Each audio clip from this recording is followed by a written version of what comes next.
Yeah, that's right. Always go live, never do a rehearsal. The song stop We don't know how many times it played through. Welcome to the Weekly Dose, ladies and gentlemen. The Weekly Dose. As the dose gets closer, we're encroaching on your living room slowly, ever so slowly, coming in for a landing. You know how it is, brushing the wig out and all these last-minute details. The meme contest was a super success. Tapers 420's brainchild to do this meme contest with a very unflattering picture of yours truly, but hey, I'm in it to win it. I think it's great, whatever. I got thick skin, right? Those entries were coming into the last minute. My phone was dinging as we were getting ready to go live, which I gotta mute that shit. And so, kids, let me tell you something. Each week, we try to go bigger, and sometimes we fail, and that's just the way it is. Look, I'm not trying to be greedy, but that's just the way it is. As famously Cliff said in the inaugural edition of the Weekly Dose. Shout out to Cliff. So kids, here we are nearing in on the end of the Weekly Dose season. I've grown to love this aspect of the Show of Life experience, and a lot of you have as well. I feel like it keeps us connected, it keeps us on our toes. We got to keep the plugs moving, keep the switches operating at all times over here. It's no hibernation until tour situation. That's how it was in the early years with us, but now we're branching out beyond our roots, but we'll never forget where we came from. I could assure you that. Our core will remain intact. But we're branching out, and that's just the way it is, So things like doing these streams, when we met up with the McLovins, when we connected with Natalie Cressman, Secret Garden, the SOP Boat Cruise, and beyond, and now International Orange, our latest, I don't even know, it's in Tango in Paris. This is our latest relationship. We're striking up with the band, and it's so far so good. Been digging their music. We were playing it last week on the intro. This week we had a little Assistant Willems for you, from Booster Pack, the sophomore album for Assistant Willems. Just like to give a shout out. We're really focused on we don't want to fuck with copyright. We don't want to fuck with anybody. You know what I'm saying? We're trying to keep it real. So I pulled some strings. I know Assistant Willems personally, and I said, you know what? I'm gonna dust the jacket off of that record and fuck it. We're gonna play it on the show if we get permission. So we're mixing it up. We're reaching out. We're meeting new acts and old, striking up conversations, relationships, interviews. Straight lot hustle, anything we could do to keep it real. What am I scratching? No. Is all good? Any feedback? Ask him if the audio is okay. How's the audio, guys at home? Hello? We got someone concerned back here. Is it low? Are we good? Checking the levels, because we're live. We always go live. We never do a rehearsal. We're not gonna fool ourselves or you, the audience, the kids at home. We're not about that. We're gonna keep it raw. And if we come on at 9:20, I know it. Apologies, apologies accepted. Our goal is to go live at 9 o'clock, and when we beat you to the punch, then that's our greatest joy. When I'm getting texts at 9:04 telling me I'm late from certain streamers out there that love to bust my balls, I just have to hand it to them because they keep us on our toes. So obviously the goal is live at 5, top of the hour scene. Again, as I mentioned in previous introductions to the dose, there's a lot of scrambling here and papers flying before we adopt that laid back, stereotypical fish mentality and, attitude. Just kidding. It might look like we're just hanging out, but this is serious business. There's a lot. We've been working around the clock all day. I'd like to give a shout out to Silky Baby, New York Rage Girl, Major Rager, putting in the hours, getting it done. Really, and it motivates me. I'll tell you again. It's all about staying on your toes, kids. If you're not on your toes, you won't be seeing shows. That's what they tell me. So beyond what we got going on, International Orange is going to be big. It seems, and we didn't plan this. It was just like every month so far. We had October, McLovin's, November, Natalie Cressman, Secret Garden. Now December brings you International Orange. So I'm really excited. I was doing some digging on these cats, and it goes deep. There's some, I had, and don't get confused. There's a spa out there, which is really highly rated, I heard. But don't get sucked in by the spa. Check out the International Orange. They're on Bandcamp. That's where I was scoping them. But I also was pulling up some YouTube videos, and we got our researchers fully digging in. Getting that scoop. The daily scoop and the weekly dose. But so what's the deal? What's going on? So that's our big gig. That's December 14th. And we'll go into more detail about our plans later on, including what really is going down. Everyone's getting an itch for this New Year's thing coming down. 4 nights of Phish, in your face, brutal honesty tour. Believe it's true. So we're getting 4 nights of Phish at the Garden. Who could ask for anything more, right? And in order to round out your experience, we've been working hard with a lot of groups, a lot of people in the community. Seriously, no joking. All kidding aside, we've been working with people here to put together some really cool things to round out the experience while you're in the city, because I know a lot of kids are traveling from out of town and you want to have a good time, hang with your friends. In those moments, you don't want to think, where should I go? You want to know, that's where I should be, right? So that's the kind of thing we got going on. So we're going to make it real easy for you. Just deliver it to you where you got to be and when. We should probably even put together a playbill maybe for the week's activities here for the 4-night run, because there's a lot going on. We got really excited. There's a flash mob going down, which I was really excited to hear. A totally outside source. I'm going to get the interview. I'm going to connect with this bro that had the idea of flash mob at Phish Style, Penn Station. Be there. We're going to be there. You should be there.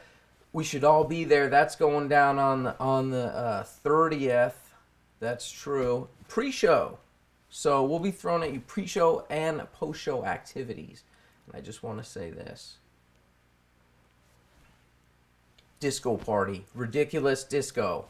I named it on this show last week. Silky said run with it, go crazy. I had Top Hat delivering me some graphics today and some assets. We're going to be making flyers and some promotional material for you kids. Right? So, that's what we got going on. And remember, always follow us. We're the Show of Life. On Twitter, you got to follow us. And if you want to shout us, we got some heavy coders. They're coding in. Basically, it's going to just be a running thread of the hashtag Show of L. So it'll be a conversation. We're going to pair that up with the video embed. We're working on that with our coders in the background. Hold on, I get excited. All right. So here's the deal. That's it. That's what we're doing. In the upcoming event situation, I want to get more focused deeper into this International Orange thing, because where is it coming off of? Because our show is a cascading experience, like water flowing through the streets, through your mind, really, and through your ears. In between your ears is where it goes down. So I want to delve deeper into that and tell you guys what the deal is. Well, why International Orange? Where's the connection? How'd this all come to be? And where's the show going to be? I want to watch it, but if I'm in the city, I want to be a part of it. If I'm near the city, I want to come hang out with you guys, see what the Show of Life's really about, because I tell people, we learned this in the beginning. It's all about being there live. People get fooled. They get confused. They think it's this, couch tour, I'm going to watch this. That's what Show of Life is. No, it's like when you're here, there's a whole group of people on the sidelines. We're on the lot, and they're like laughing. They're telling me things to say, or do. They're interacting. They're giving me fake mustaches, like props. You know, we're doing all sorts of just it's whatever goes type of thing. Oh, here. Oh, you want this? You hand it to this guy. Oh, look what. Oh, where'd that come from? Oh, that was that time in, Palm Beach. Oh, fuck, Silky baby, where are you at? Stealing time from the faulty plan. Just totally joshing you on that, though. But what's the connection, right?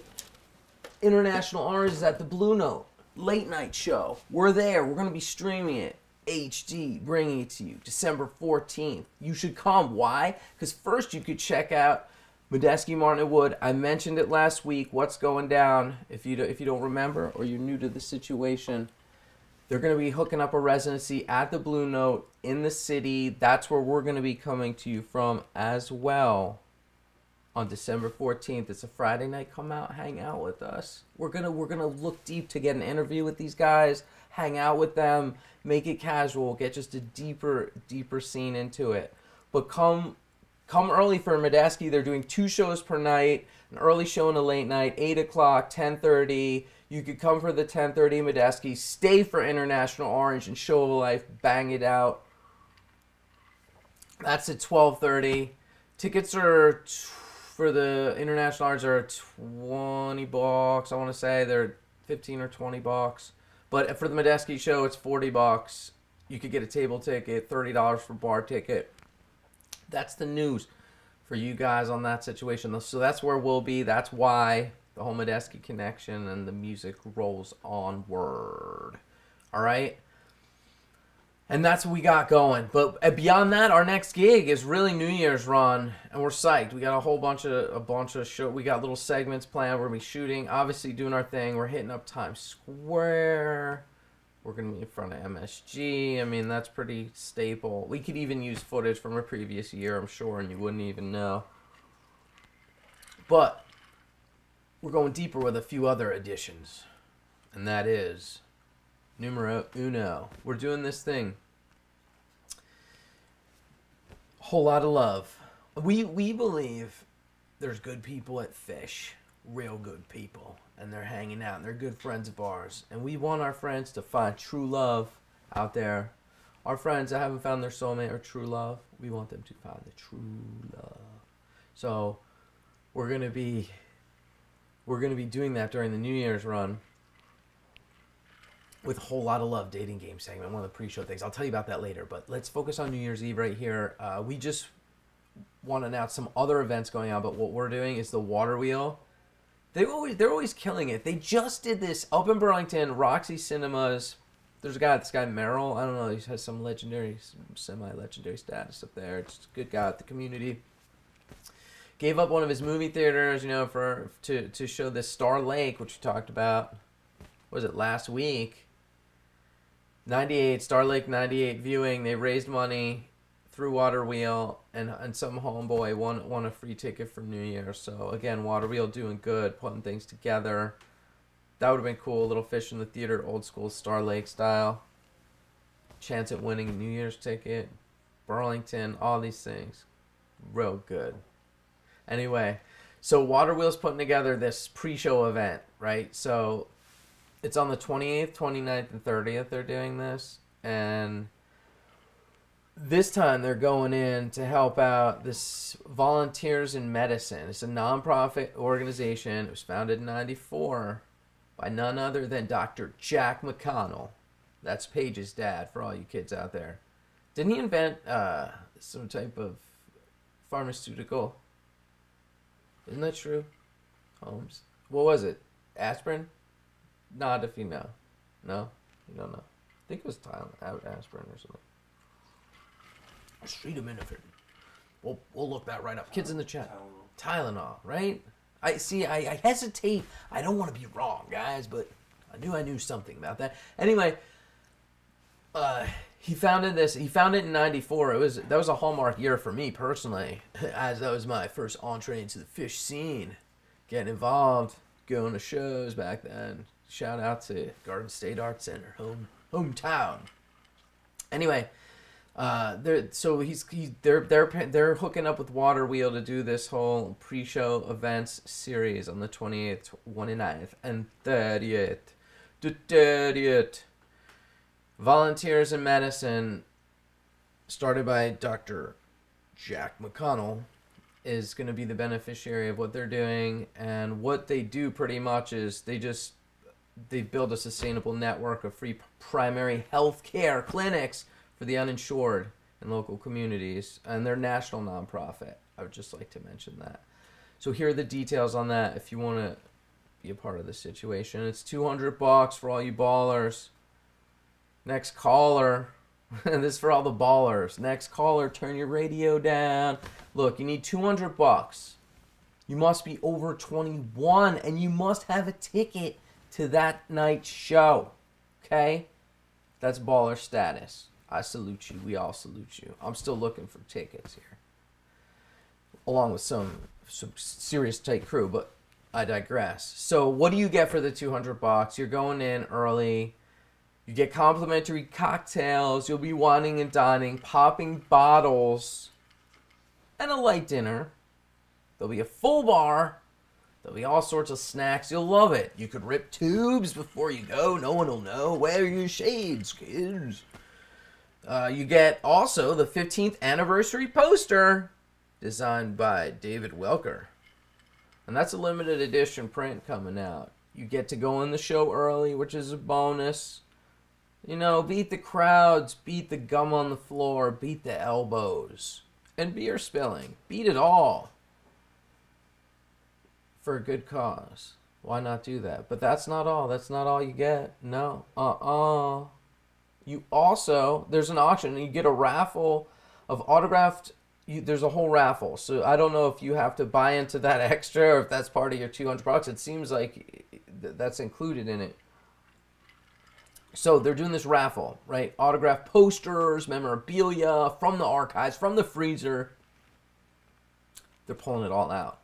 And you're going to have access to a private lounge at Set Break.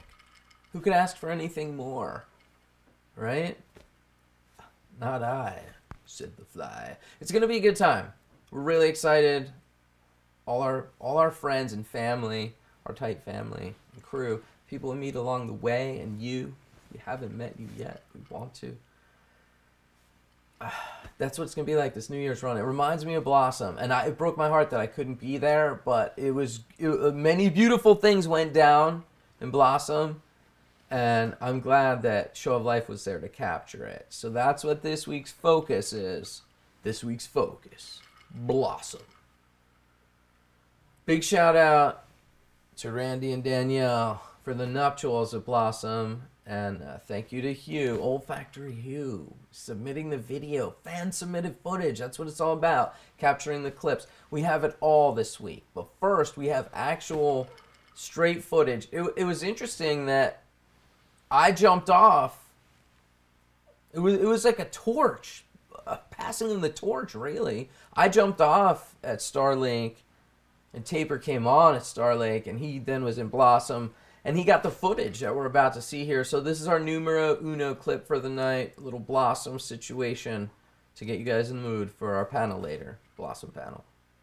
Oh, I'm going to cue this up on the old clickety-do for the kids at home. Ready? Go.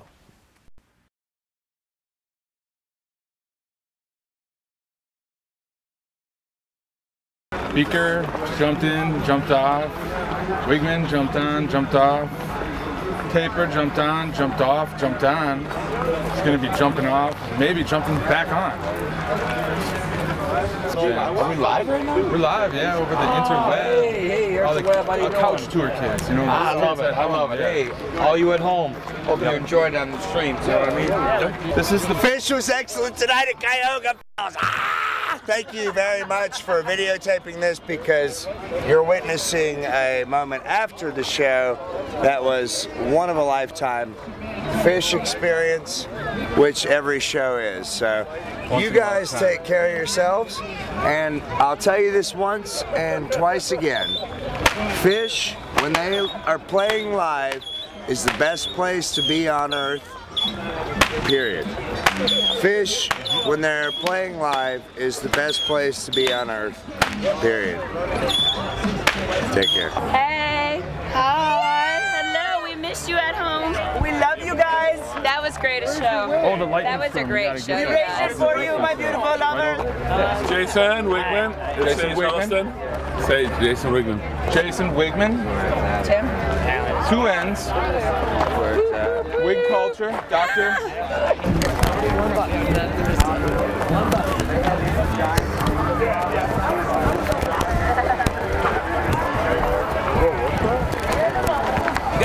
glue? We need glue! Kids, we need a host! We need a host!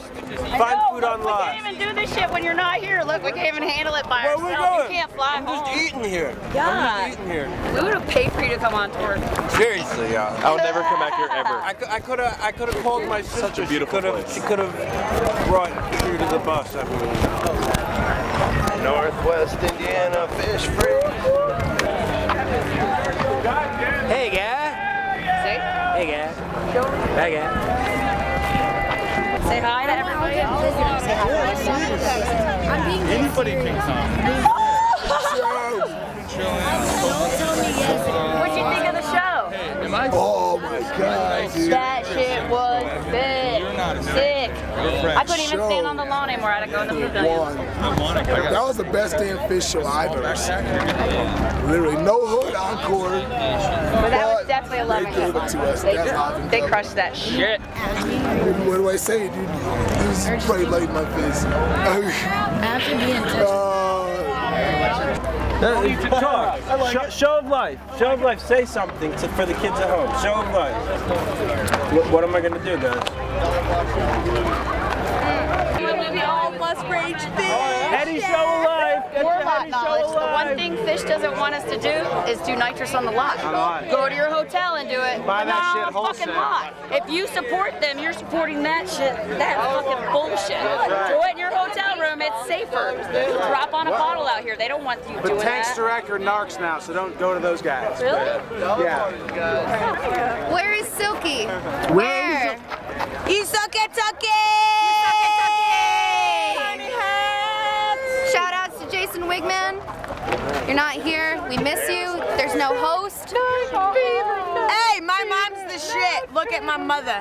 I'm wearing a tiny hat. This is my mom. Tiny hat. Hey, Mom. Tiny hat sage, baby. SOP. They told me to come back strong. They told me to sing a song. Told me to not take too long. Don't ramble long. And I'll tell you what, kid. I like what they did. I hadn't seen that footage until now. I say, Taper, I'll take it cold.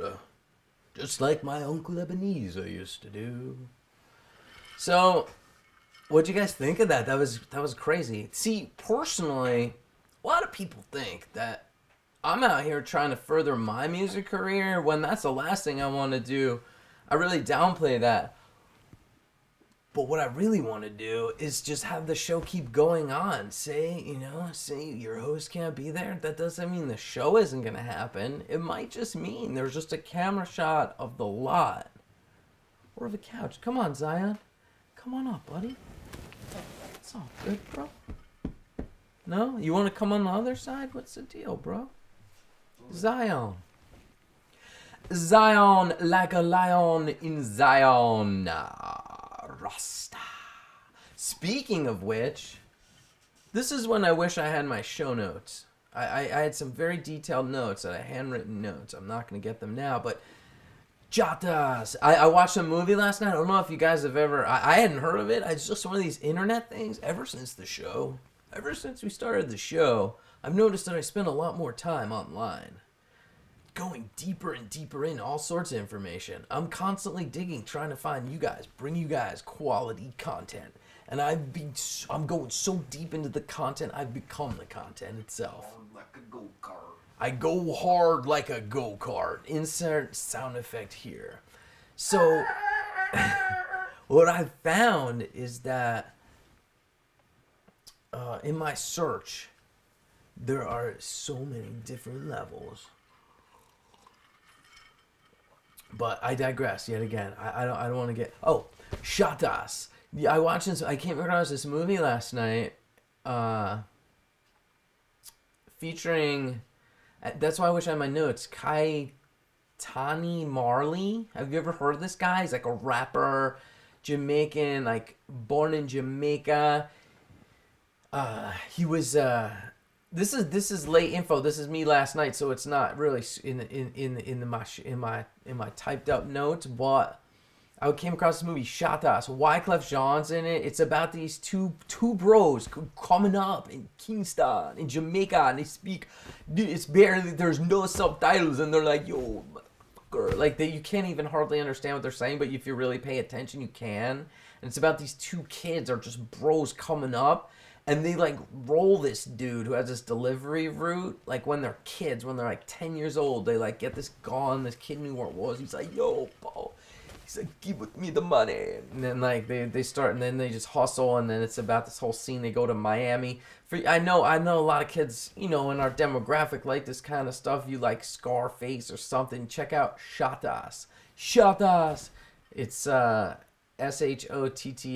I think. But I found that movie last night. I wound up watching the whole thing instead of getting prepping for the show, kids. But I still did it because we work day and night. We work around the clock. Live 24/7. Even if the camera ain't on, we're still live. We're constantly putting on shows, you know what I'm saying?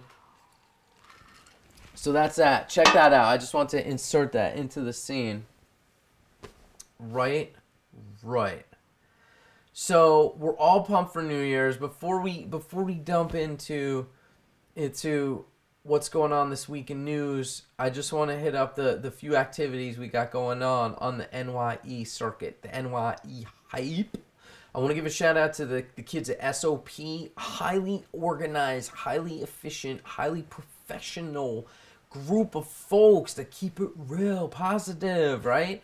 And I just am constantly amazed at their level of organization and just execution, really. They just get shit done. You love people like that. So, me, being the opportunist that I am, I tried to mooch off their scene and be like, hey, wait, what? You got a spot, you're doing this thing. And they were so gracious, you know. They're like, no, man, you should come and do your thing and this.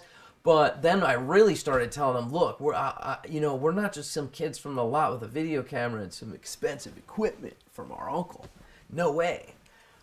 We got a bunch of shit going down. We're going to bring the fun. We're going to bring the fun times, the fun entertainment times. And they're like, what are you talking about? And we're like, look, we got all these different ideas. We've been planning for 3 years. Obviously, we have notebooks full of ideas. Now we're starting to get this group of people, this groundswell of committed and creative individuals. They're getting involved with the show, which I have to tip my hat to always. So we got manpower, we got shit, we could do this. So we decided to produce some segments. We said, look, MSG, we're lot vets. We know it's not 95 and people aren't selling popcorn-sized nugs out of a paper bag out in front of MSG and glass pipes. It's not like that anymore. There's no lots.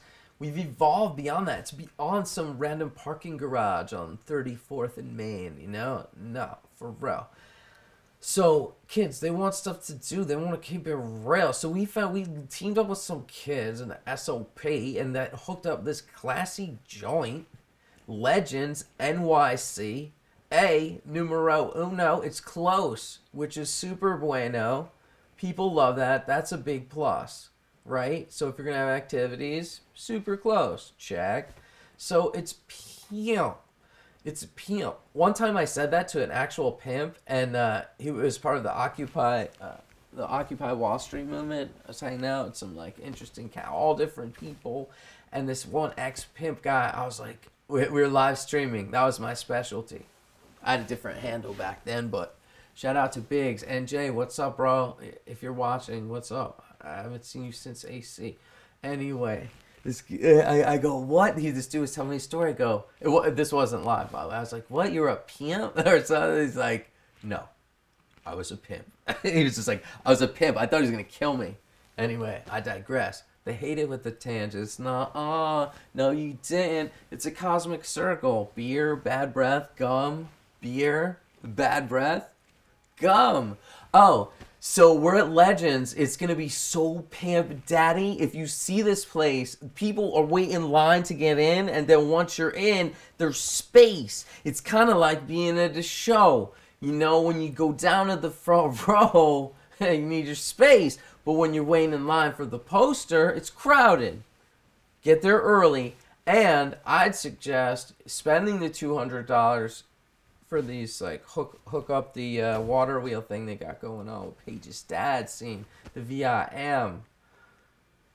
Anyway, keep it real. Always, 100%. So we'll be at Legends. This is what we're doing. So we said, how can we actually benefit the community? Because I don't know if a lot of you kids saw, when we were in Worcester, we came out strong in the beginning of the tour. Good team, pretty organized, had a little bit of money. Obviously, it's the beginning of tour, so that's always a plus, right? We came out strong and hard like a go-kart, and there was a lot of good segments coming out of there. But, you know, what is it? You know, walking around in the lot, filming, you know, people walking around with balloons could only get you so far in mainstream media. So what we decided to do is, hey, let's like give back. Let's do something constructive. What can we do? What would be the best thing that we could do? And we want to say, what's a highlight for us as kids coming through in the Show of Life game? Now, we've all been around the lot before and at shows, and you know it's true on the road. But when we came together at Show of Life, it was a whole different crew of people, so it was different, you know, than the old school. We said, how can we get back? What can we do? What are we about? Where were the highlights for us? And us, just the guys hanging out and the girls, the whole team. Shout out to Carrie 108, OG, Show of Life, Styley, Fish Fiend in it all day, every day. Anyway, what was the highlight? And it was like, it always came back to that whole Boardwalk AC 2010, whole lot of love, you know, a whole lot of love. We got a whole lot of love. So how can we make this happen? Well, we decided, hey, why don't we create a dating game scenario? You know, people on the team like that would be cool. They kind of pitched the scenario. You know, you could get people together, make these connections, and then it started making sense. You know, hey, wait a minute, yeah, this would be a good time. People, like-minded people with similar ideals and good intentions to meet good people. Because it's hard. I see you every day, kids out there. I see you struggling out there on the web, being like, yo, I'm in my own town. I just ordered a Starbucks. They're not playing fish. Write that meme, somebody. Anyway, I know how it is. It's cold and lonely out there. But when you go to the shows, you meet like-minded people. You know you're in the right place. I don't know. That's just how it is. So what we decided to do was, hey, like, why don't we get all the singles together? And we'll do a show where they can meet other singles through a dating game scenario, so it'll be funny too, like old school dating game. We're talking Whoopi, and I'm not talking Goldberg. What up? What's the real deal? So this is what we decided. We said, hey, we're not dating experts. We're not singles minglers. We're not the New York Social Network, which I'd like to give a shout out to. Dating, 8-minute dating. Remember we did our collab mixer. We did the straight collab mixer, New York Social Network, Show of Life, SOP, Natalie Cressman, Bo Cruz, Trump, World Tower, World Bar. You figure it out. Anyway, we said we want to create that vibe. We want to make connections. We want to increase probabilities of awesome connections. So what do we want to do? Dating game. Whole lot of love, dating game. We're bringing it to you. We're not the experts. We reached out to the Game Hinge singles. We reached out to the live music match kids. And we were like, look, you guys are trying to make connections. Why don't we make some live connections in studio? Because remember, the show happens live here. You're just watching a piece of it. And sometimes it's not the best piece. Right? It's true. So, what can we do? Let's create this environment where people mixing it up, looking good, looking sharp, getting, you know, hey, what are you doing? What are you doing? They know they're there for one reason. And guys, get your heads out of the gutter.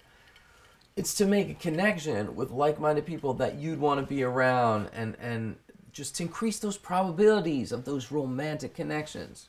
Because that's what it's about. At the end of the day, you want your friends to be happy.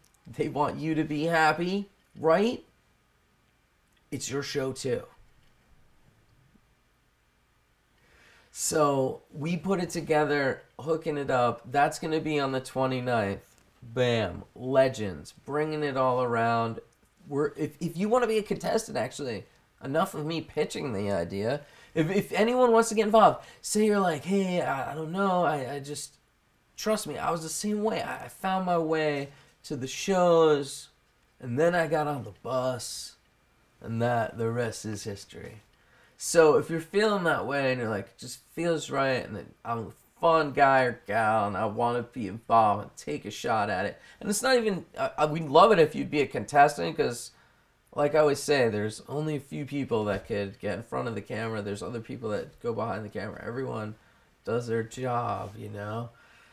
But we want you to be involved. Even if you're just there having drinks, meeting people, talking. It's just no pressure. Really, no pressure. All fun. All fun times. All good, all fun.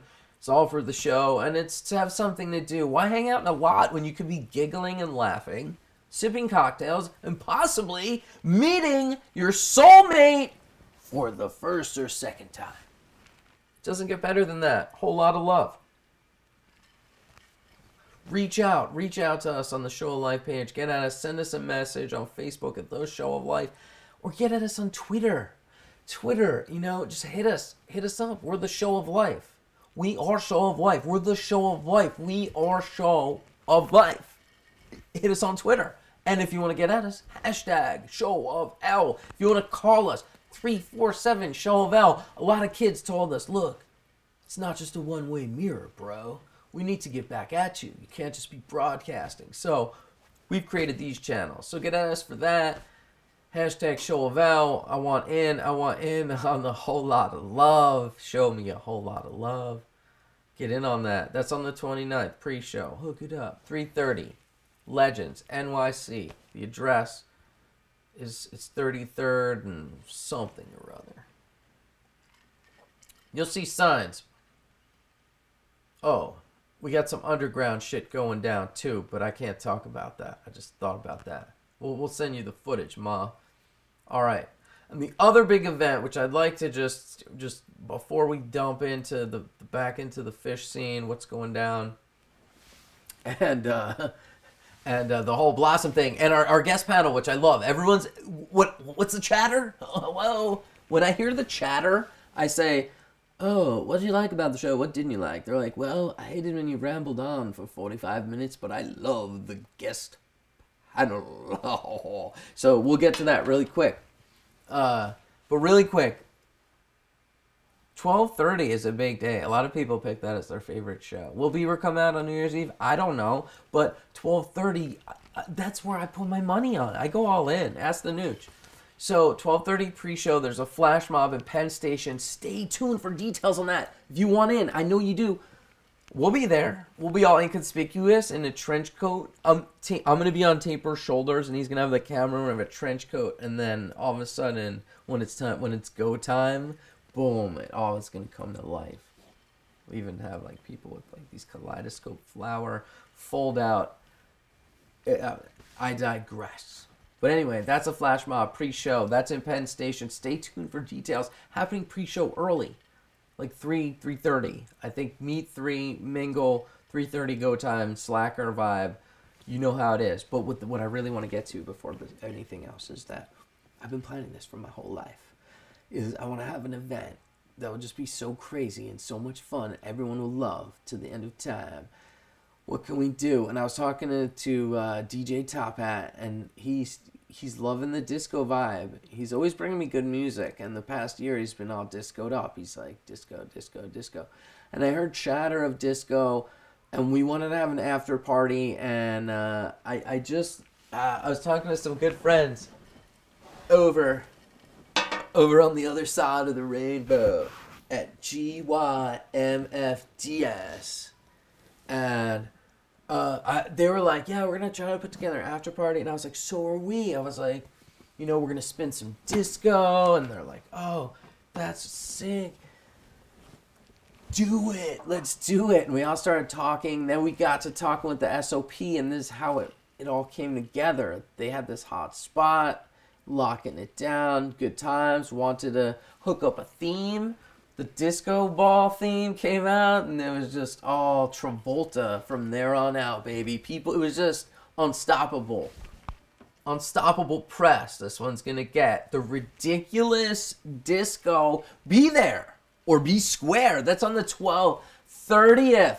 12/30. That's where my money is. Dirty 30. So that starts at 12:30. Coming in there. Or 12, I think, actually. 12:30 come in. You know, no charge. Just tell them you know Wigman, right? And buy me a beer. You'll have to tweet it. Hashtag show of L to get in for free. Right? Right. No, seriously. Come down. Disco out. It's totally fully blown SOP theme night. Disco in effect. Step into the freezer. Take the time machine. Go back. Get your outfit. We'll bring you back to the show just in time to see the show, and then bring you back in time for the disco. And in the morning, we'll bring you back to 9 at night. And if you want to go see Fish, then you could go see Fish and go to bed. Or if you're really tired and just want to go straight to bed, you can go to bed, wake up the next day, fully refreshed, ready for a possible Bieber set. Done and out. All right, we'll see you next week. Just kidding. All right. I know you guys are all itching for the meme contest, but this week in music news, on December 2nd, which was yesterday, Fish celebrated their 29th anniversary. Gotta love that. You just gotta love it. Although there is some confusion as to what the date is. It was changed 15 years from 10/30, supposedly. So it's a shiftamundo. Maybe that was a Halloween gag. I don't know if you guys were at that Vegas show. Who knows? But the real deal is that they played their first show, and Harry Millie, that's what the kids call it, the freshman over at the University of Vermont, UVM, Harry Millie. It's actually the Harris Millis Cafeteria overlooking Mount Mansfield. Beautiful, beautiful views. But they played a Harry Millie Cafeteria, and that wasn't the only place they played. As a little known fact, they also played in Slade Hall. Yes, the Fish at Slade Hall and UVM's campus in the early days. But they were billed as Blackwood Convention for this show. What? It's these little pieces of information that are just ridiculous, and even things like they used a hockey stick for a mic stand. Now, someday, the kids are going to be saying, yeah, remember when they used to go on late? It was so much better then because, they accounted for that slacker factor. And I was just rolling up all sweaty thinking I was late. Then they were just like getting started. And at least it wasn't that same goddamn Fish loop playing over and over again in my mind. And they turned me onto that band, and that was the best band ever. So anyway, that's how you do. So, but the connection to the 10:30 show 98 is the long, cool woman in a black dress. Blackwood Convention. I didn't really know that until we researched this week's show. But that was 12/2. For their first gig, what happened on 12/3? 92, 20 years ago today, 20 years later, there's an actual song about it. We didn't include that in this week's show, unfortunately. But it was in 99. I came across in the research, just too much packed in this week. Couldn't get to it. Hey, MSG, who's excited? In these Bieber rumors, I don't know how true they are, but my real close friends on the team seem to think there's some connection. But all we know is the Bieber fever lives on, and we even caught it. It's just our excitement, It's a classic American story. It's a classic, dare I say it, a classic on the road, a Jack Kerouacian story. I don't know. But it's just it's one of those improbable events. Just like me and Taper 420, just crossing paths. If not for this whole Fish debacle, we would have never been creative producers, getting out our creative messages through the lines, the electrical lines of time. Possibly we would have, though, but what were the odds? I don't know. But this Bieber and Trey thing, and just Bieber fish, really. Is it a bromance? Some would go out on a limb and say that. But Trey was spotted at Bieber. You know, he was spotted there last week. And it was great because Tom Marshall, God bless him, came in, you know, and went hard. He's like, I got the pic, you know, and he tweeted that. He got it out there. And for the kids at home, he knows. That's what motivated us. That's what motivated me and Taper and people like us to go out there and tell the story. Just like Tom Marshall. Just like the example, when he caught that pic, who else would have access like that to Trey and Kuroda on lights at Bieber? Think about it. Let's think about it. Very few people have access like that. So it's like, okay. He's like, hey guys. And they're like, oh, it's Tom Marshall. Hey Tom, what's up, buddy? He's like, hey man. You know, hug it out, pose for a picture. And they're like, oh yeah, Trey and Chris. Yeah, we're Bieber. That's cool. You know, then he's like tweeting it. He's like, yeah, you know, and it's great because that's what we live for. Just the little tidbits of knowledge. The news, that lot knowledge, those little extra bits, you know. He even tweeted a picture of the band, the crew. So now you know what gets tight in the Bro Slice Bromance Bonanza Extravaganza when he's also tweeting the Bieber crew is wearing Bieber. Obviously, they're going to be wearing Bieber apparel, like Bieber branded gear to notify that, hey, we're crew. Bieber laminates, Bieber sweatshirts, whatever. The crew's got these embroidery deals going on. He tweeted a picture of, check it. It's Bieber, but it's in the fish logo. So I'm sure you've all seen, like, you could put anything, like you've seen anything in there. I've seen Funk. They have Funk pins in the fish logo. They have anything in the fish logo. I'm trying to think of other ones. Anything you can imagine. You could put GYMFDS in a fish logo, and it would look good. Anyway, Biebered it up. Tom, thanks for the reports. Always appreciated. But you ask yourself, how do we get here? How did we get here? Well, if you want to really know, you got to go into the complete guide to the Justin Bieber Fish Bromance. Right? And dip in to the live music blog timeline to get a glimpse of what's going on. And we're going to break it down right now for you guys. Ready? This is how it all went down. And I'd just like to give a shout to Brandon Winard for doing this and putting it together. You're the man, bro. The Fish Bromance, thank you for this. It was great info because we were so interested. We went. We tried to talk to Kuroda. We tried to get the interview. We were down at Barclays for the Bieber concert. Unfortunately, we only got Bieber footage, but we're compiling that in the background. And if you watched a couple weeks ago, we were showing that. Fastest turnaround time ever. Shout out to the New York Ragers for helping produce that. We were able to capture the Bieber footage and have it on the dose within less than a matter of hours. Seriously. So anyway, we were at Bieber. We wanted to know. We wanted to possibly get that Kuroda interview. Unfortunately, we didn't, but we did get the Hype Girls, which we came to find out was big. And Shlomo Skolnick, I bet you didn't hear of him, but he's big.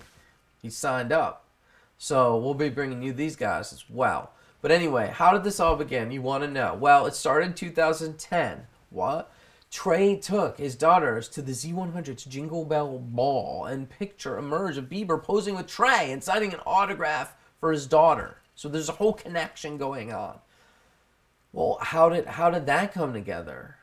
Well, this guy, Dan Cantor, he's Bieber's guy. He's in Bieber's band. He's like the musical director, or I think he might be because he has a Serpent Deflector. But he plays guitar for Bieber. He's been responsible for these fish teases coming through. Now, if you're just catching on to this, it's subtle. It's subtle. They operate on a different level, certain people. So if you tune into that frequency, you get, this is what you get. Fish teases at a Bieber concert. You know, and it's a chatter on some bands of frequency, but not in the mainstream, kids. No, but that's how it started. Z100. Who would have known? Jingle Ball. So then you move to February 2011, right? So Bieber's guitarist, and musical director Dan Cantor, quoted in Rolling Stone, admitted begging trying to get Bieber into Fish because he's such a fan. He loves it. He loves Trey. He actually tweeted the other night. I came across this just as, in my observations or just in my awarenesses and research. The Dan Cantor tweet. He's like, what did he say? He's like, I just want to thank. He said something back to Tom or something. Oh no, that was Bieber. I'm sorry, I don't remember exactly, but Dan tweeted and he was like, Trey's my hero. I'm just glad I got to play in front of him. I retweeted that. Who? I don't know. Hold on, let me answer it. Okay. Go to call. Throw me my headphones. Tell him to hold on. Hold on 1 second, caller. We're just getting, just toss them. I got it.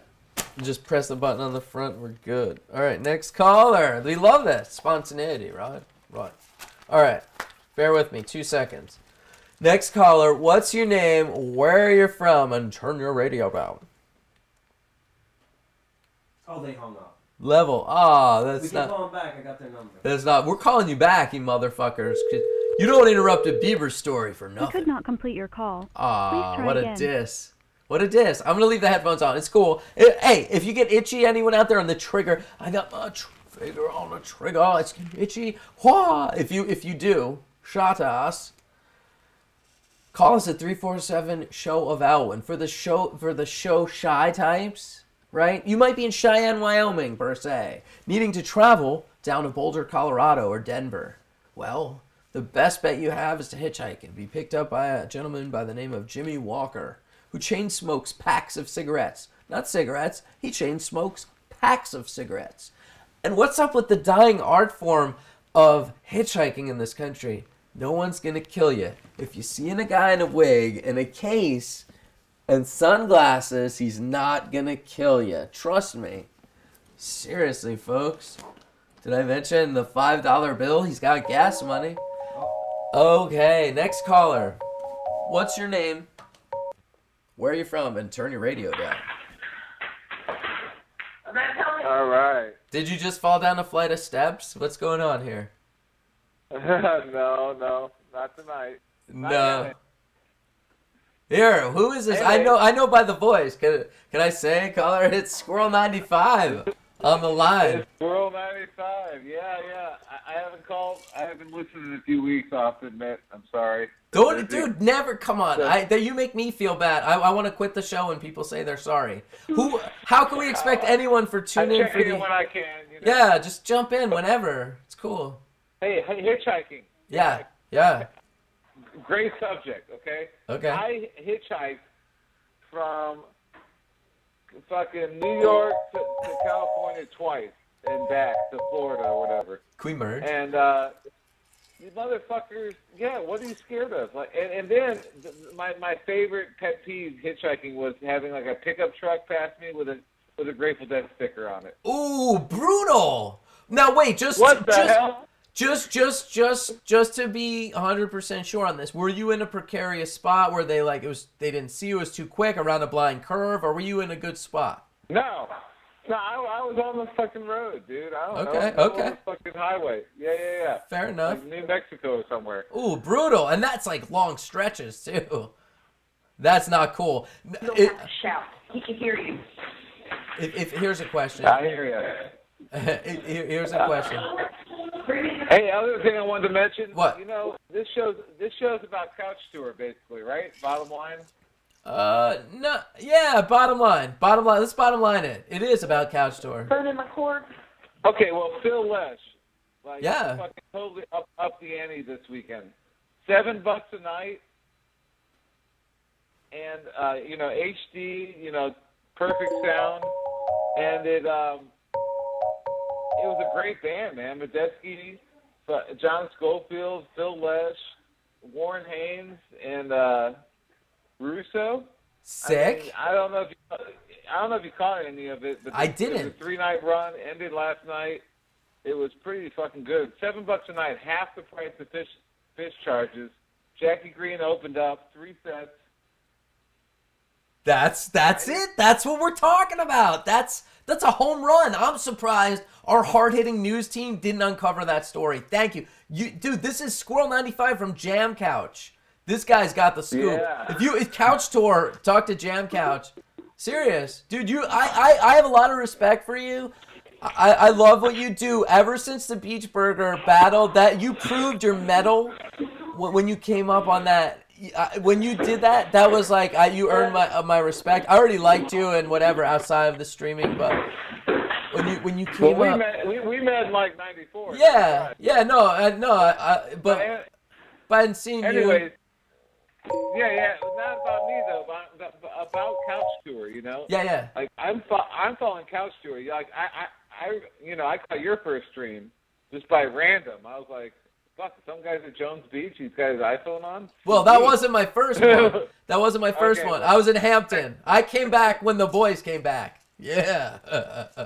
Okay. Oh, sweet. Yeah, I was at Hampton. I got shut out. I know that's horrible. If I would have known, I would have sold you my ticket for Face, for real. If I would have known that, dude, I would have sold you my ticket, man. Oh, no one could get me in that night. I tried everything. Lot knowledge. But yeah, man. Thanks for keeping the show alive. It's fucking, I'm sure it's tough. You got a bunch of weeks between now and damn New Year's, but I'm planning my Couch Tour parties, man. I got like one night at my house, one night at a buddy's house, one night I might throw a party at a local bar, Please do it.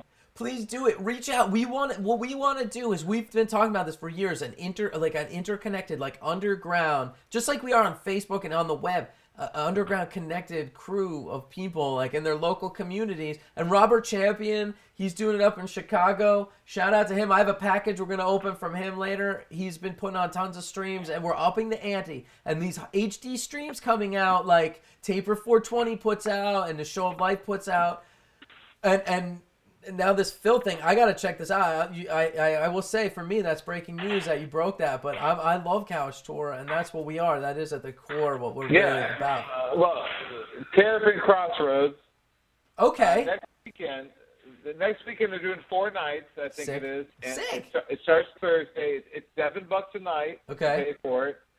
And next weekend it's Jimmy Herring, Warren Haynes, John Molo, Phil Lesh, and I don't know who else. But, sick. Collab it up. That's sick. It's the old school Phil and Friends from like 10 years ago. So I don't know, if all these fish kids follow Phil, but in my opinion, that was the best lineup. Okay. I don't personally, but I love the music. I love Medeski. I would love to see that with, who else did you say? Joe Rusko, Medeski, Phil. Who was these past streams? This past one, Medeski, Schofield, Phil, and Russo, and Warren Haynes. Next weekend's Warren Haynes again, but it's going to be Jimmy Herring and. Now, were these guys at Terrapin Crossroad too? This last one? Yeah, it was all at Crossroads. Yeah, okay. So Phil built this restaurant studio. Yeah, palace, yeah. We talked about it last week. That's sick. That's so sick. Right, Bobby did it first, but Bobby's style was more private. It's like an actual studio, Right. Right. It's almost Phil's is more like a venue. Like Phil's idea has been on the table for a long. I heard about Terrapin Crossroads, like the actual name, like in '96. Wow. Like after Terry died, there was like this whole thing. We're gonna make like a virtual dead show, basically. Was the idea. Really? They had that vision back then. Yeah, Phil did, I think, and there was, and it's gone back and forth, I'm sure, but now it's just like it's Phil's place to he's 70 years old, man. Like he needs just a place to chill and play music. Like it's awesome. So I pay $7. The guys inside the show pay $150. Right. That's the face value. Well, so people complain about that, but I'm like, really? You're in a room with like 200 people checking out Phil, and yeah, respect. Respect. They're just jealous. And if you don't want to pay it, don't sit at home and pay $7. $7. If you're a wook, we understand. You can split it. 7 wooks in their mom's living room, $1 a piece. Come on, guys. 7 wooks. Make the shirt. Now I know, like Taper 420's got rules, right? He won't stream the show that's not sold out. Right. He has very strict rules. He's actually. Right. I respect that. I got rules. I won't promote a stream for like Fish or Phil that they're selling their stream. What? You won't promote? Oh, wait a minute. This is huge. You. No, I won't promote a bootleg stream. Oh. You won't. Oh. Okay. You know what I mean? Like someone that's like videotaping the actual stream that doesn't want to pay the $7 or the $15. Oh no! Fuck that! No, you pay for those. No, fan streams are good. No, you can't bootleg a real stream. No, you can't do that. Right. A, it's quality, and B, we want to promote them doing it more often. Yeah. There's a cost. There's server costs. We have like ridiculous. Well, costs. imagine if Fish webcasted every show and we didn't have to do streaming anymore. That's the and goal. It was $10 a night. You know, I would say it. Yeah, who wouldn't? And that's the goal. Always when the original streamers, when the original streamers and dreamers got together, it was like, let's do this because we're gonna it was like a chess game where we'll have to force their hand, and like they'll have to do it themselves because we can't do it as good as them, and everyone will want it then. Basically. Right.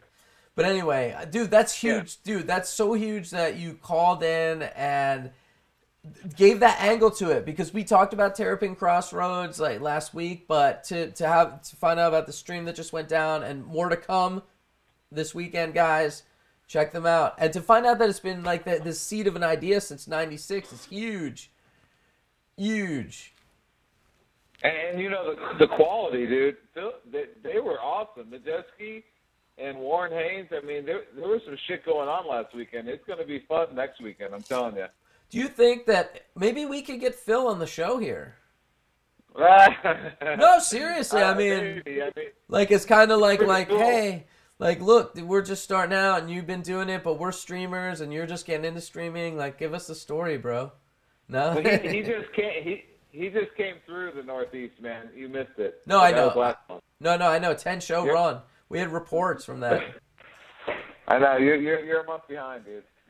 No, we're not. We reported that right on time. Next caller. Okay, all right. I missed that one. Yeah, you did miss. Tune in next week when I cut off Squirrel 95 on our next call. Next caller.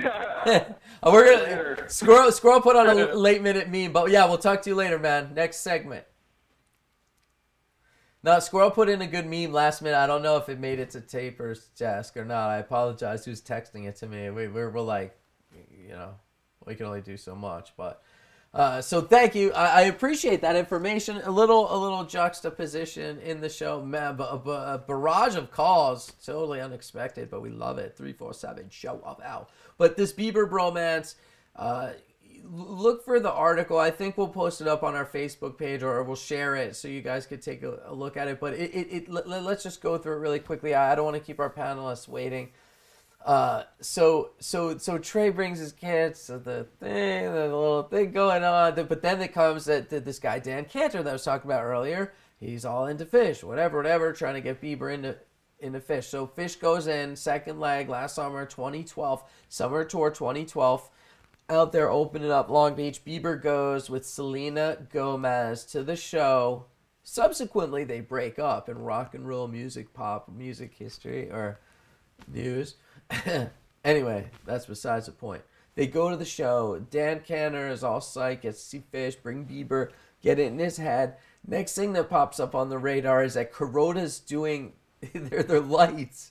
He's the lighting designer for Bieber's Believe tour, which opened, in September or some point, and then they opened up the tour.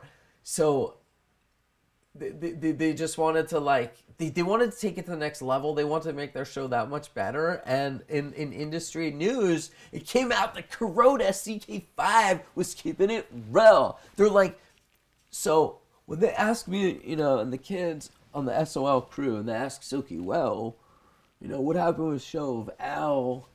They'll know. They were looking for the best in the industry. Let's get her done. So they went to Kuroda when they wanted the lights to be the realest they could be and the most intense. The tour began on September 29th with just a monumentous. And we've had, actually, Reba Reporter could report on this. people having seizures at Fish. A Monumentus opening tour, CK5 in Bieber's face. Was it too much for him? We don't know, but the fact is he was puking on stage, and we reported on this as Show of L, hashtag Show of L. We reported on this. That was the next step in the Bieber bromance with Fish, right? Then comes out a few weeks ago, straight teases in the Bieber show. Right? So then we're all tuned into that, you know. So then just in the latest twist in this bromance puzzle, just the other night at MSG when Bieber did his show, who was there but Trey and Tom Marshall taking this shot, CK5 and Trey on the board or in the soundboard area, right? The question I want to know is, hey, CK5, does he have a Twitter? We should tweet at him. Yo, bro, do you burn sage at Bieber or what, bro? Tweet it out. Yo, intern, Sally Mae, I need you to hook it up. I need 2 things. I need a mortgage, and I also need you to tweet at him. CK5, do you burn the sage at Bieber? Right on. All right, moving on. We're going to move on to the whole nother level. Because that's what we do. That's what we do. We want to move on to a whole nother level with our friends at AntFarms, antfarms.com. No, you didn't. Yes, they did. They really did. I can't get enough of these guys. We originally met them in a pitch to try to get them on board to, you know, we were trying to hustle. You can't knock the lot hustle. Sometimes you got to tussle for the hustle. Sometimes you got to Russell Simmons for the hustle. You don't know what you got to do. Sometimes you got to muscle for the hustle, right?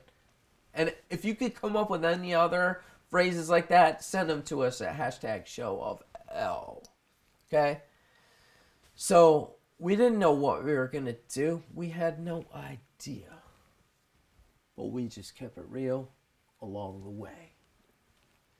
AntFarms, they keep it real. They take pin making to a whole nother level. I think we're on the 18th version. They continue to impress me. I actually get Facebook messages from people that watch Show of L and say, hey, I just talked to at AntFarms, whatever. I'm working on this pin. They're asking me, they're like, what do you think of this design? And there are some sick pins coming out. Let me tell you something. You won't know that AntFarms was there behind the scenes helping these guys out to get their start into the pin game, but he's good like that, and he's helping us get our start, which we're launching a Show of L pin. But details to follow on that. But we can't give enough love to AntFarms at Show of L, hashtag Show of L, at antfarms.com. And we just want to give a shout out to them before we move on. In other news, Sandy's still important. Don't forget. I got a call from my brother yesterday. What did they do? They had the volunteers come through. He was so impressed. He said, yo, they came through mom's house, gutted it, like in half a day. Just, like, attack that.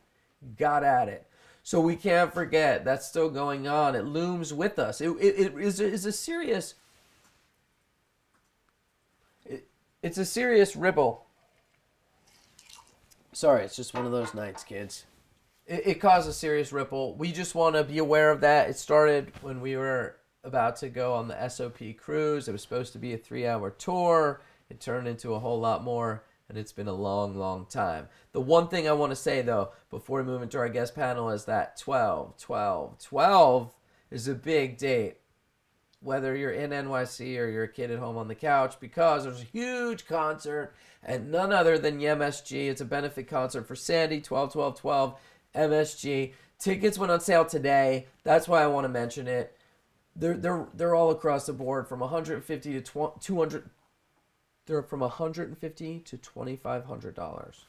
Believe it or not.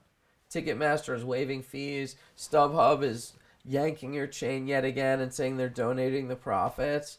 Well, I could tell you StubHub to suck a dick, and I recommend everyone go to cashertrade.org. Fuck the scalpers. 3 for face. All right, enough. Who's on some of the lineup? We're talking Bon Jovi, Billy Joe, Alicia Keys, Paul McCartney, Bruce Springsteen, E Street Band, Roger Waters, Kanye West, The Who, Dave Grohl, and Eddie Vedder. And speaking of Kanye West, I'm going to get my other pins. We'll talk to you next time. All right. So, I want to give a shout out to Squirrel 95 and tipping us off to the more Terrapin Crossroads action going on. I want to cue the clip. Sorry, we're getting nervous here. Clifton's pissed. Stealing time from the faulty plan. All right, I want to cue up the Blossom clip number 2.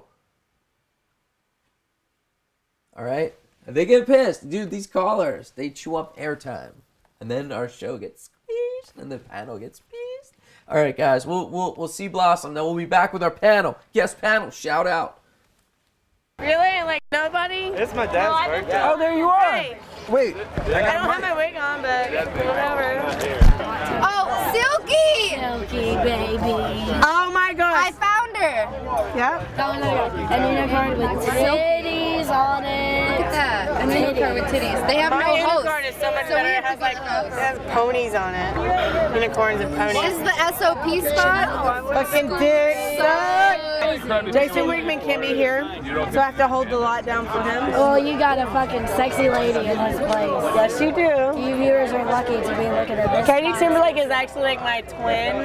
Everyone all night was telling me that. I'm like, we've met. Everyone's like, you gotta meet Katie. Yeah. You I've met. Just like so like, I'm like, I'm gonna. Oh, this is Stardog. He's from California. Hey, Katie Timberlake. Oh my God. Oh yes. What's up, Katie? Wait a minute. Get your motherfucking dick sucked! Can't do it. So, one time this guy went to a Christian concert. I attended a Christian concert. And he was dating the girl that liked the band. Yes. He actually got a head full of dose. Oh yes, your beer. Thank you very much. And he was raging the front row. And what happened after this? Well, the first thing that happened was I was dosed. The second thing I was in the front row. This is the funniest thing. And the last thing was they picked on me. They focused on me. And looked at you because you weren't dancing. Yeah. I didn't meet their criteria, so I had to vacate the front row quickly. You remember the date of the show? No, it was in the late 80s in Fredonia, New York. At a Christian concert. At a Christian concert. Oh no, it's not a fish show. No, he was at a Christian concert with his girlfriend. Oh damn. Yeah. This is the funniest story ever. If I had to ask you about some heady lot knowledge, because this guy actually sold these t-shirts back in the 80s. Aren't they fucking awesome? He's still trying to make his money back. If you can give any tip to these kids on the lot right now, from the Don't 80s. sell LSD to people that are my age. No. They're undercovers probably. Right, we're all undercovers. Look at, like, this guy with he's wearing tennis shoes, folks. He actually has a pair of tennis shoes on. Do I think that's a good piece of that knowledge? Camera? Right after this. He's silky. Okay, sorry, the bird. How do we make it go like this? He says he likes a conga. Look, she went right on something. He's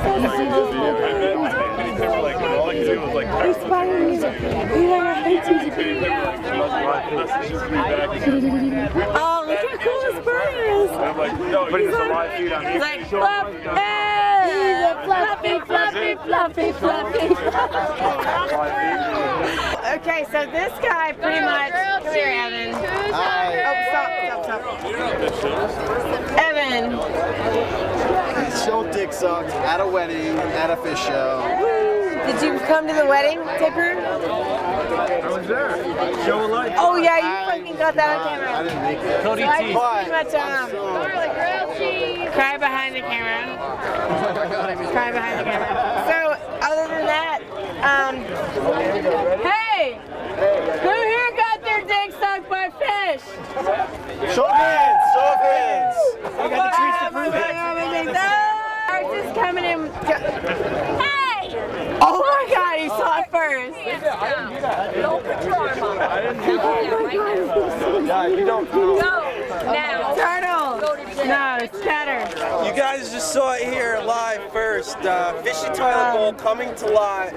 That was Turtle's wiener. Fishy right in front of cops. We've already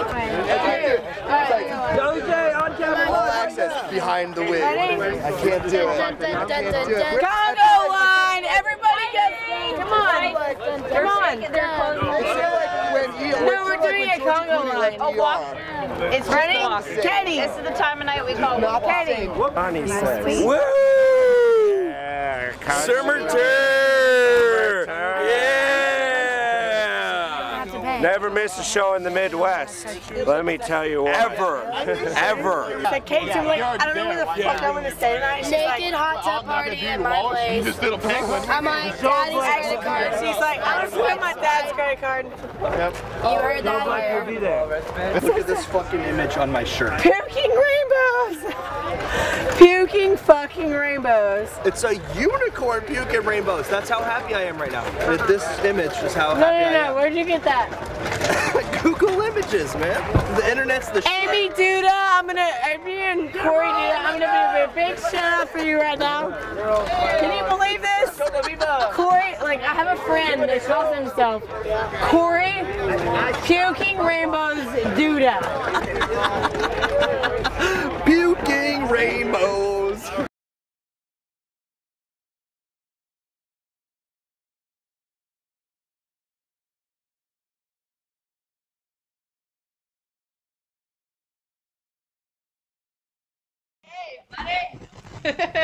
Guys,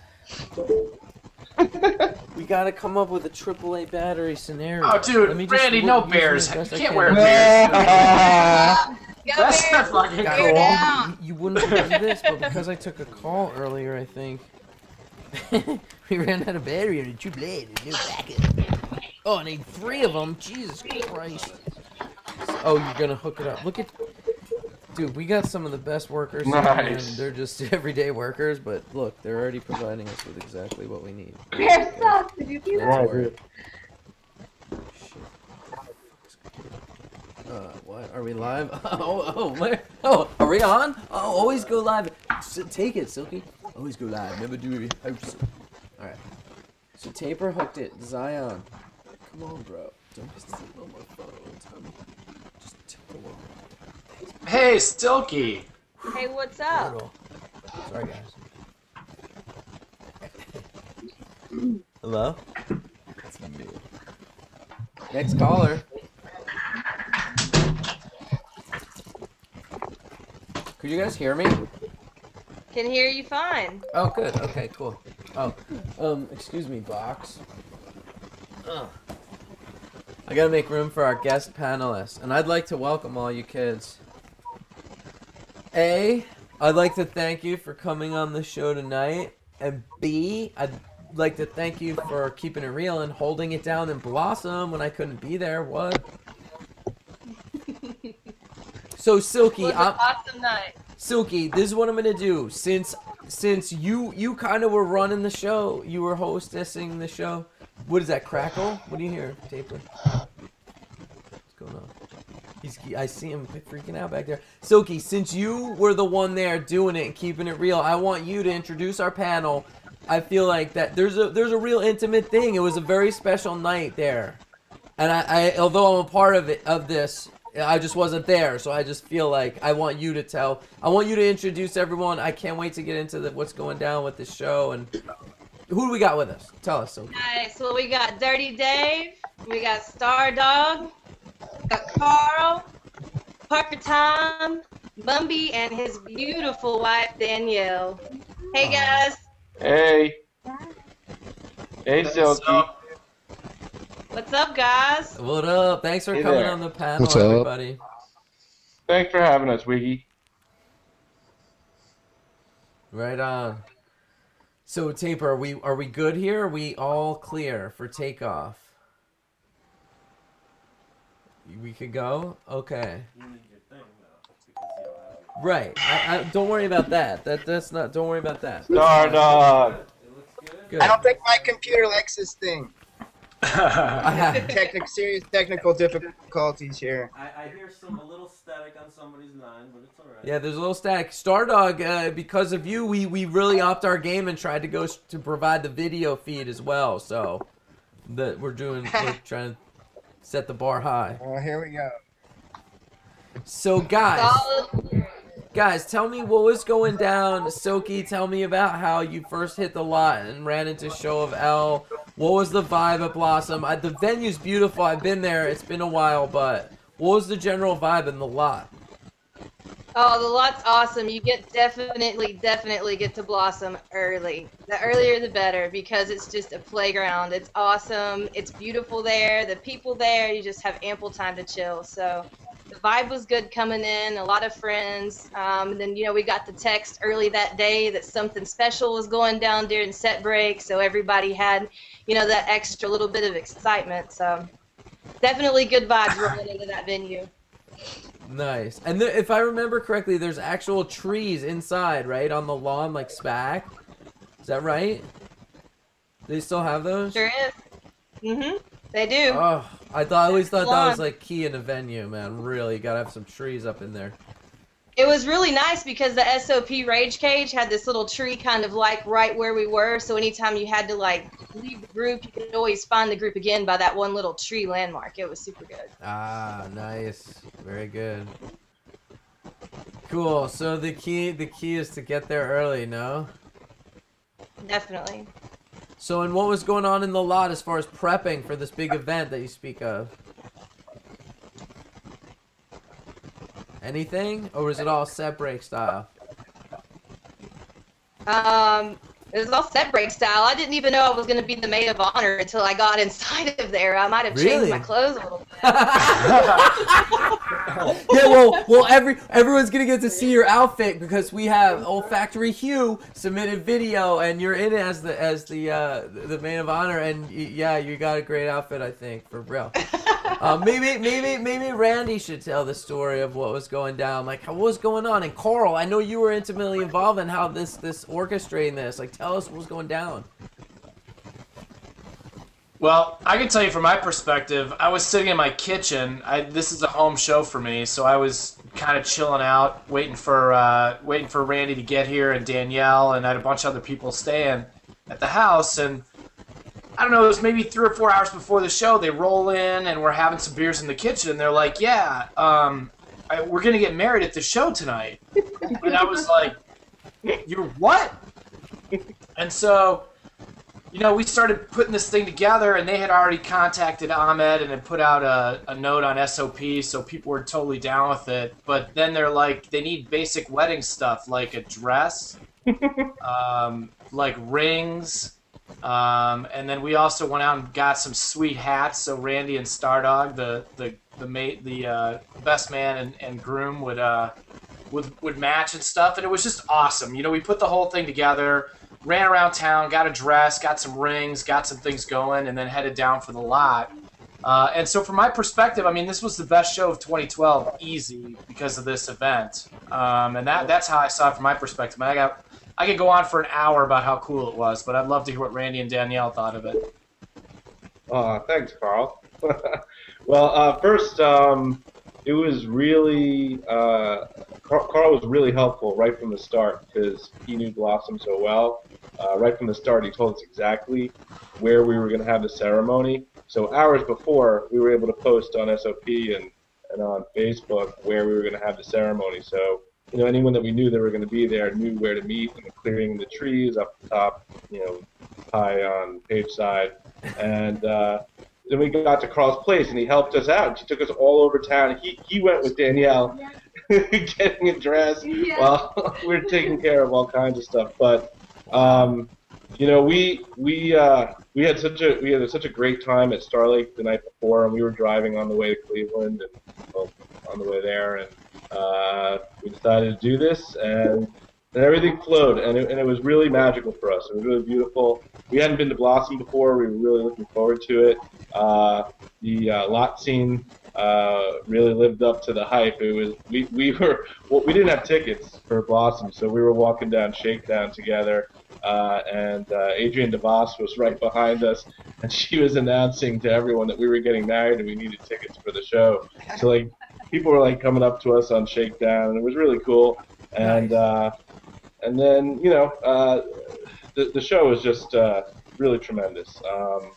That first set, once they played Wedge and Karina, I have a really special connection to that song.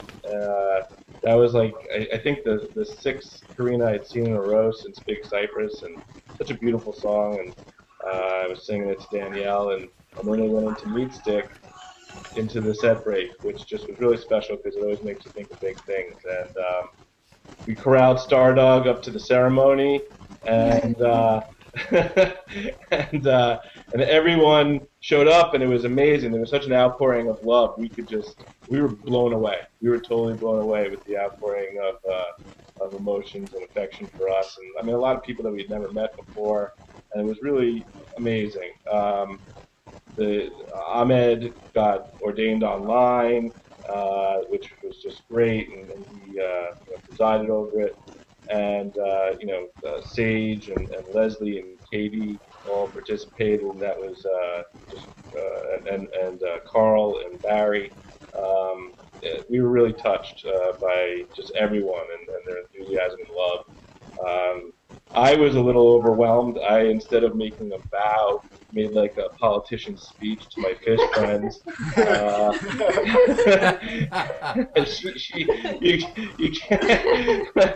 Hugh filmed this and it's on YouTube. And we have it. We have the footage. Do you not want us to show it? Yeah.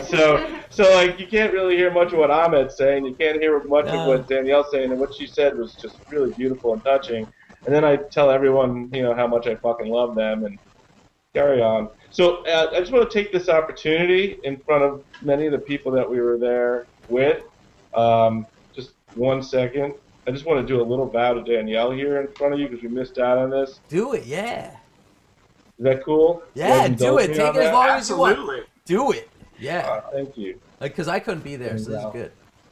I love you so much, and I'm so happy that we reconnected after so long, because I knew it then, what I knew when we were young, that we were ready for each other, and we are, and I love you for my life.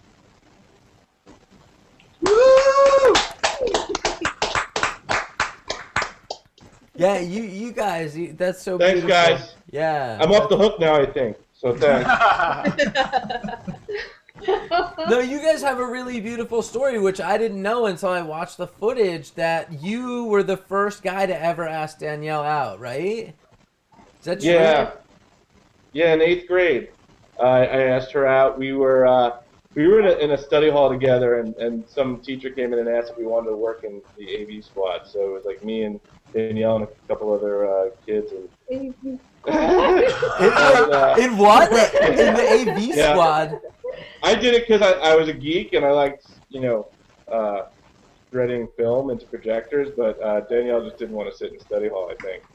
And maybe I she asked her thought out, you were and she cute. said yes. I was floating on air for 2 days. It was amazing. And then she told me that her stepdad said that she couldn't date yet. And I called bullshit in my head, and I thought she had done due diligence behind the scenes, because that's how things were where we lived. And so I didn't talk to her again until our 20th reunion 24 years later. Wow. Wrong call on that one, huh? But you guys got to reconnect. That's awesome. Yeah, our 20th reunion. She was standing out front when I walked in, and the rest, as they say, is history. That's amazing. That's a great story, a true, fish story. And the reason there were so many people excited, I remember getting the text, we need you guys to stream. I'm like, I'm not even there, trying to get in touch with Taper. It was, crazy. All I had was my phone. I know. I saw pictures of you, Taper. It's always hindsight, right? If I would have thought, I would have recorded it and not streamed it. Right. Same thing happened to me at the Beach Burger Battle, yeah. But, of course, I streamed it, and, the connection there was it was set break, so everybody was using their phone. Yeah, no, that's amazing. But, everyone was so psyched. 30 seconds, actually, got out. And even on Facebook, I was like, oh man, like we were like there. It was like real. Like it was how you guys kept it real. Because a lot of people, they have to have this formal like wedding and this and like this certain way. Like I see that with a lot of kids, but it's like being a fish. It's like where you're so happy and like, oh, your friend. I don't know. Well, it was really perfect. It really flowed for us. It really felt perfect. We had a lot of complications in trying to do something formal. We had been engaged since January, and this just felt right, and it was right for us. And Stardog was my best man. What's up, Stardog? How you doing there? Yeah, what was going through your mind, dude, when all this was happening? Well, yeah, let me add some context to this scenario. I got a text from Randy at like 2 o'clock in the afternoon at the Winking Lizard is where I was, and where School of Fish had the meetup that got us the only lizards of 2011 at Blossom the year before. So get the text that they're going to get married. Pretty surreal. The rest of the day was really surreal from there. I had stayed with them in New York for the holiday run at MSG last year. When I arrived on December 27th, they were having a huge fight, and things were not looking good. But of course, they made up the next day, and then to get that text and watch them get married at the top of the hill there at the venue that I grew up going to was just really surreal. And what's also ironic, I was the last person to show up at the wedding when I should have known exactly where to go, but I was a little swirly at set break there, and it took a little while to find my way over there. But thankfully, Colonel Durbin came down the hill, and I was close, and he came and grabbed me and made it up there. And wow, what a scene! What a scene on a beautiful midsummer's night, just a few days after the summer solstice. You couldn't ask for a more gorgeous, beautiful summer night. The weather was perfect. There was like a cool breeze, but it was warm, and you've got the trees there. You really can't beat it for a Eastern or Midwestern summer shed venue. And so, what a beautiful evening it was, yes. And wait, this is your hometown venue, you're saying? Oh, yeah, I grew up seeing like every pop metal show you could think of there. And it's great that Fish is playing there again, because it had been a long time before they played there in 2010. And this summer was actually the first time they ever played Star Lake and Blossom on the same tour, which was long overdue, and it should totally make that a regular occurrence. Yeah. Here. Yeah. Yeah, I think Blossom. That place was gorgeous. They were back. When was the last time they were there? 95. They played there in fall 2000, and then so it was 10 years. Okay. Before they came back. Wow. So. I love that venue. Yeah. Should Cool. do multi-nights. If the Summit County Police will have them, which is a question mark. Yeah, what was the Well, that's another difference about Blossom and Star Lake. At Star Lake, they've got these narcs like running around the parking lot trying to bust people, and they've got people up in towers with binoculars looking out to bust people. Yeah, that was Blossom, crazy. At Blossom, they just let you have a good time. It's all good. Wow. So, good to know, kids. A lot of knowledge. Yeah, we had cops at the wedding. That's right. What? Just observing. There were 3 cops standing there at the wedding beforehand, so I went up to them and I said, "Hey, is everything okay?" And they said, "Yeah, we heard there was a wedding here. Is it all right if we watch?" And so, wow, they heard it on their radio. They're like, "There's a wedding. There's gonna be a wedding in their van somewhere." Wow, dude. There's a wedding going down. It's a 1087. We have a MSG in progress. I'm not sure you guys caught that, but just to highlight what Randy said, he planned a whole wedding and then showed up for the thing without tickets. You talk about ice water in your veins, dude. He had the whole thing planned, and he's walking in. I remember the moment when heard of Blossom. Dude, I know, it's like it's an outdoor shed in the summertime, right? Like Stardog says, tickets are plentiful, but still, I don't think I would, that's pretty out there on a limb. I thought that was awesome. Yeah, that is awesome. That was a bold call. That's just total fish faith right there. Just like, he knew it. Yeah. There was no question in his mind whether he was getting in or not, or whether he was getting married or not. That's beautiful. I love that. I had no doubts, but Danielle will say that she wouldn't have made it through the day without Carl. He was her rock that day. Well, thank you, Danielle. That's a very nice compliment. You were very, And very props to helpful. wherever you took her to get that dress that made her look like a mermaid out there. Dude, she looked awesome. That thing was great. Oh, beautiful. And you looked beautiful, Silky, in your Just Boof It shirt. Thanks. I cried more. Yes, Leslie was heard visibly weeping in his daughter's ceremony the whole time. I was so happy. No, you were fantastic. That was outstanding. It was a great show, What's too. up, Parker? Yeah. Hey, Randy. You were at the wedding, Parker? Yes, I was. It was actually my first wedding I've been to in 10 years. And it was, like, the most perfect place to have a wedding. I mean, Stardog said it. Blossom is the most perfect place for that. And I thought it was perfect that the opening song for the second set was Golden Age. It was, like, the most perfect song for the wedding reception. It was magical. It was awesome. So thankful. It was awesome. And in that second set, they played the first Waste of tour and Loving Cup Encore and that Tweezer. Damn. Yeah, And let's that talk about Tweezer. that. Because I wasn't there, but I mean, when they're doing those ridiculous teases in a tweeze, like, you guys know my personal thing is a tease and a tweeze, and they're doing all these different tweezes, like an Ice Ice Baby and like Another Brick in the Wall. That must have been ridiculous. Yeah, it was crazy. How can you have any meat if you don't eat your pudding? That's what Trey said. How can you have any meat? And then after that, I'm like, Stardog, I hear Under Pressure. He's like, nah, they just Pink Floyd. And then like, That was a good call. Dude, that's and then Trey's like, I don't know any other words. And then let's get a bunch of girls on the stage and dance around to the meat stick. Yes, exactly. Oh, yeah. Classic.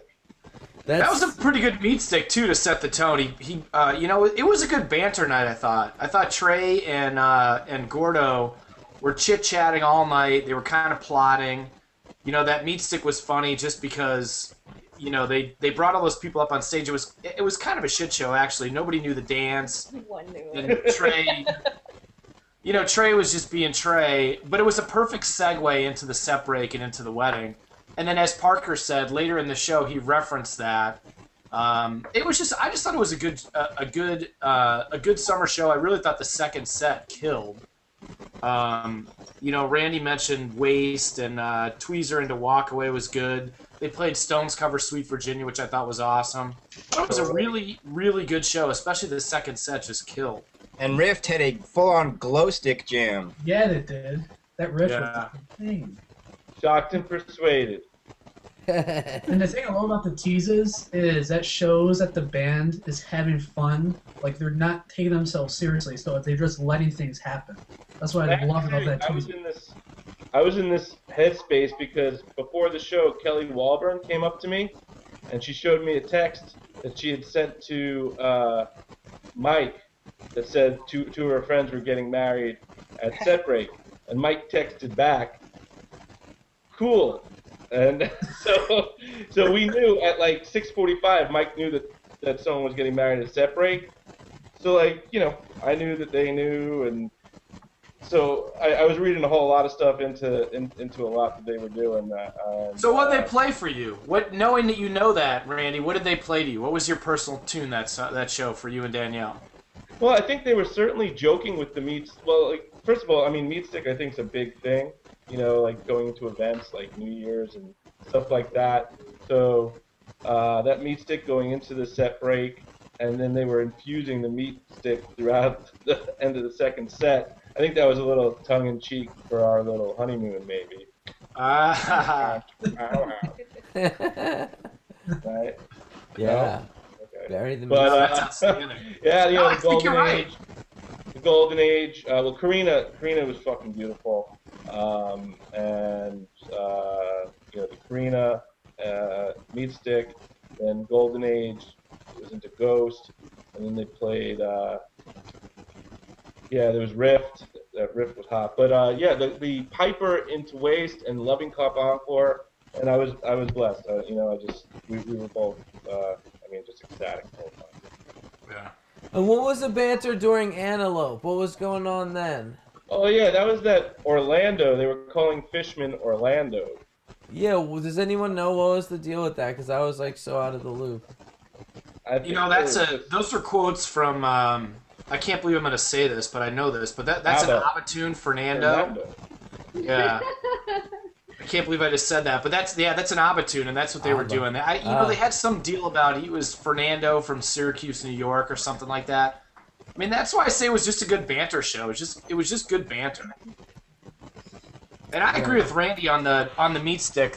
That is kind of a great song to lead into a wedding and then tease it all second set. And the second set killed. And then I thought Loving Cup and Tweezer Reprise was a pretty good reception tune for an encore. Yeah, Loving Cup. That's a romantic tune. That I would want that at my wedding if Fish was playing for sure. I'd want that in the mix. Definitely. Good. I remember good Stones cover. I remember the first time I heard that was in the fall of '94 in Syracuse. Speaking of Fernando, actually, I was like, "What is this tune? Oh my God!" Like I didn't know it was a Stones song. That's and that's when I got that knowledge. Hey Parker, are you getting ready for the 28th there with Mustache Night? Is that what you got going on up there in Michigan? I'm trying. See, I can't grow facial hair for anything, so I'm going as long as I can to get the best possible stash I can get. Hey, I don't want to. Before we move off the wedding thing, thanks so much for indulging us and inviting us on this, and this has been great. Danielle just wanted to say something to thank some people. Do it. Come on. He's also shy. Oh. Well, if you're shy, you. I think what she wants to say is that thank you so much to Leslie, to Carl, to Stardog, to Barry, to Sage, to Hugh, to Jesse, to Parker, to everyone that was there for sharing their love with us and making it such a special time for us. Oh, we love you, Danielle. So beautiful. Yeah, we love you, Danielle. Thanks for having us over after the SOP cruise, by the way. That was nice of you guys. That was cool. Yeah, it was our pleasure, man. It's good to have you guys out. I'm growing a stash, too. See? This is my stash from I'm growing a chest stash. This is about as good as it's going to get. Oh, sorry. I gotta wait till next November. I've been growing my hair out for a while. I don't know if you guys noticed. It's hard to pick up on camera. Me too. It looks good, Carl. It looks good. I'm thinking about putting a ponytail. Just a few more weeks, I think. Yeah, dude. Once you can get it all back, you gotta wait. So that's cool. Right on. Well, dude, thank you guys all for coming on. Obviously, we hope that there are more weddings. With 2 weddings now. That's pretty impressive. You know? So... Yeah, and Ahmed presided over both of them. Right? I think he's gonna be the official wedding guy, no? He's gonna be the go-to guy for people. Silky, what about you? Waiting for Jill and Marco. Parker. That's a hot digital mustache there, bro. I know, I like it. Yeah, we have digital costumes here on Show of L. You know, that's a new and improved feature this week. I know Hey, Dave's still on here? Dirty Dave? Oh, Dirty Dave. Where is Dirty Dave? I didn't hear Yeah, much. I'm still here. I'm still here. Dave. Dirty Dave. Hey, Dirty Dave. Holy cow, I didn't even know you were there, bro. Well, you see, here's the thing, Wigman. I, like you, was at the show, but I didn't know any of these SOP people yet. I knew Sage and a couple others from previous tours, but I wasn't actually in the group. So I didn't get to the wedding or any of that craziness. Honestly, I don't even hardly remember the show, which is terrible. I do remember that when they were teasing all that crazy madness in Tweezer, I was in the bathroom, so I missed all of that. Such a bathroom song, that tweezer. Yeah. Oh, you see. For me, it is a bathroom song because I get sick of tweezer sometimes, and I just have to go. So. Well, you know there's going to be no line. Moment. There's no line. Yeah, None. totally. There's no one in there. But okay, that's a strategy I buy. There's no line in the bathroom during tweezer. I like it. You couldn't pay me to go to the bathroom during tweezer. When they started dropping tweezer, I started jumping up and down and screaming, "Now it's a fucking party! Now it's a fucking party!" And I'm the only guy going to the bathroom. I hope you got out of there to catch the end of it at least. I don't remember, to be quite honest with you. I remember Golden Age because I love that song, and Sweet Virginia because I was there for the debut, and I was there some other time. I don't like the Rolling Stones, and I don't like Sweet Virginia. That's why I remember it. I don't like Loving Cup. After the Indio Loving Cup, that's like the end-all, be-all Loving Cup of all Loving Cups. So they could put it on the shelf for a minute. But anyway, let's go back to Blossom. You were talking about get there early because it's a giant place. I vend food, and nobody mentioned that the shakedown is literally 1 mile long. This is like the longest, biggest, pretty much free-for-all shakedown of any lot anywhere that I've been to. And it rages. Amen. There's money, there's fun, there's party, there's good times, there's friends. So definitely get there early. If you're going to vend, because if not, you're going to be way down at the end. You know, you'll still get business because there's kids everywhere. I didn't get out of that lot till like 2 a.m., and it came to the point to where the police weren't telling us to leave. They were all just sitting around in their cars with their sirens and their lights blaring as loud as it would go. Wow. So it was kind of like mind tactics to get out of there. Cool. I'd love to cover that. But they were cool. I mean, they didn't arrest anybody or anything. You know, they're just like, let's irritate them and get them the hell out of here.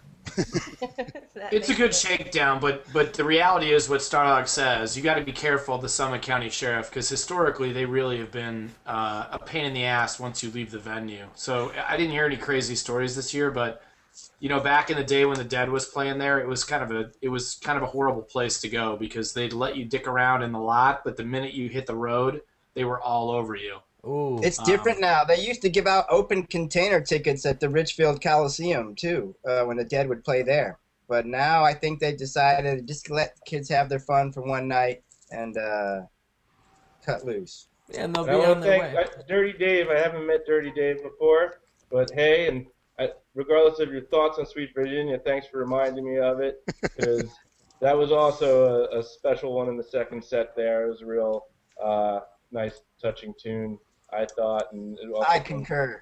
Also brings me back to Indio, which was good times.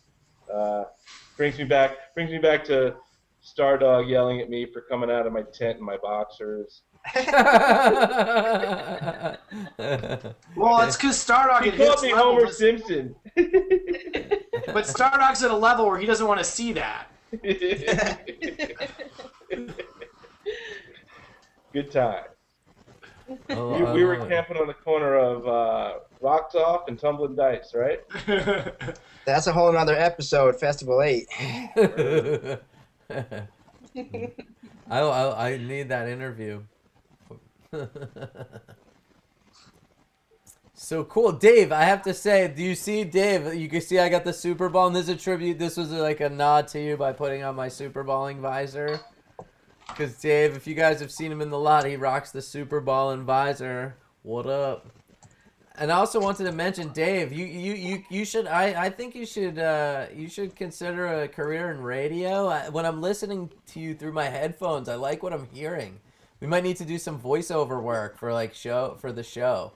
You're listening to Show of Life. Can you say that real quick so I see what it sounds like? Ladies and gentlemen, you are now listening to Jason Wigman, the host of the Show of Life. Hey! Oh yeah! We're writing copy. Well, he needs to study up his classic rock 101 if he's not getting those Stones tunes. Wigman, I'll do anything I can for the show anytime, brother. Just let me know, and I'm down. All right, I like it. It sounds good. I'm gonna get in touch with you outside of this. I'll hit you on Facebook.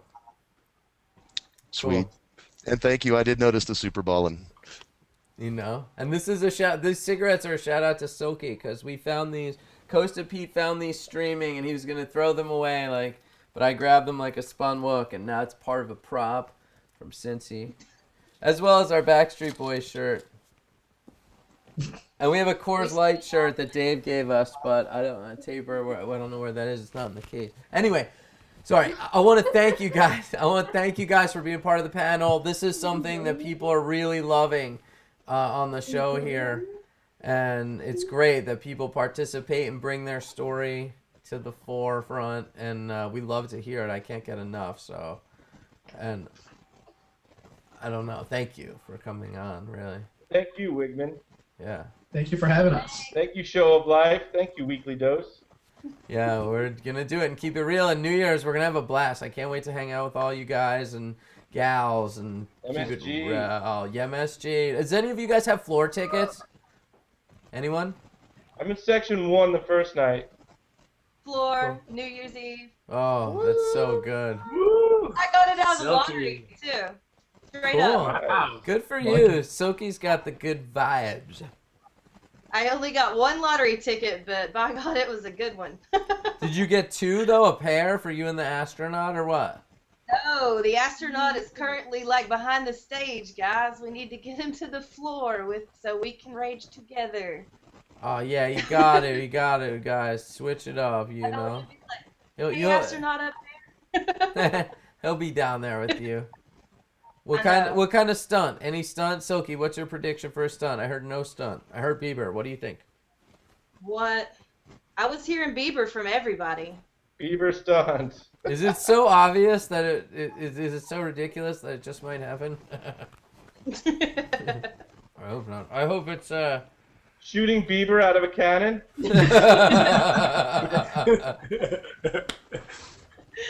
Done. Walk out, you find him on top of a car that's all crushed in. He's on the Yashua bus. It's all dented. we actually have Yashua bus footage, actual footage, archival footage of us, Show of Life on the bus. Not me, I wasn't there, but but behind the scenes. So stay tuned for that. And MSG, we're really excited, all you guys. I can't wait to be down there with you guys. Hopefully on the floor. And We'll be on the floor. I can't wait to meet the kids that I haven't met. Stardog, Carl, I haven't met you guys in person, gotten to chill with you guys, so I can't wait to hang. Alright, guys. And we'll see you. Thanks, man. Thanks for having us. Thanks, Wigman. Bye. I love you guys. Good night, America. Good night, guys. Good night, America. Thank you, Silky. I want to give a big shout out to Silky. She helped put that together in all her wonderful ways. So, thank you. Yes. She's good people. Taper. Hit me. So, do we want to run the wedding footage? Do we want to run your commercial and then go into memes? What would we like to do? I think maybe we should I think that since you're in the voice of this is your thing, you read over the memes. I think you're in that. You have your mic on now, and just go right into the memes. Go into the memes, and we got a big week this week, guys. Taper came up with this idea. He didn't tell anybody. He unleashed it right during a clip last week of a meme contest. I'm sitting here watching the clip, and it's like freezes. It's like meme contest. So I'm really psyched. Everyone that submitted memes, I even got in on it. Because if you don't know, the SOP Powerball group, a bunch of people in SOP got together. I had to chip in on that to increase my odds of winnings. But I made a meme about that from the SOP Powerball using the the entry form, which was a picture of yours truly, and the meme. You had to come up with your own meme. So, are we gonna go through the regular ones first and then the contest? Yes. All right. And what are we going to do about a prize? Because we'll talk about that when we come back after the meme segment.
Oh shit. Sorry about that, folks. Tabor's having a rough audio. time over here, kids, but we're not gonna hold it against him. You guys read them, and now I'll continue reading, and They miss your sweet voice, man. we got a bunch more to go this week, so it's all right. It's a good thing I catch the no audio sooner. Yeah, sooner rather than later. Okay, here we go. Wait, could you just do the one with the cop real quick since it's up? Okay. Because it's funny as hell. Do you have anything on you I should know about? Just playing. It's Fish on New Year's Eve. Have fun, brah. I love it. They're like, we had to deal with Occupy Wall Street. You guys are fine. They keep calling me Custy. What the fuck does that even mean? Is he there for Molly Ray Jepsen? This one goes out, Diva D, shout out. Uh-oh, shout out. Even if you hate everything, no one hates hula hoops. Yeah. Wow, that guy, look at his eyeballs. What's up with that guy? He scared me. Diva D! Love you, girl. Hey, Taper 420, can I borrow your phone for 5 minutes? Stream gone. Oh, guys. Yeah, I'm going to New Year's Eve. Bisco New Year's Eve. Look at that gear, man. I want those specs, though, with tinted out shades. What if I told you just because they played Tweezer doesn't mean they have to close the show with Twee Prize? I like that. That's like the big font, and then you like have to dig down to get to the message. What if Mike said yes, but Trey told us otherwise?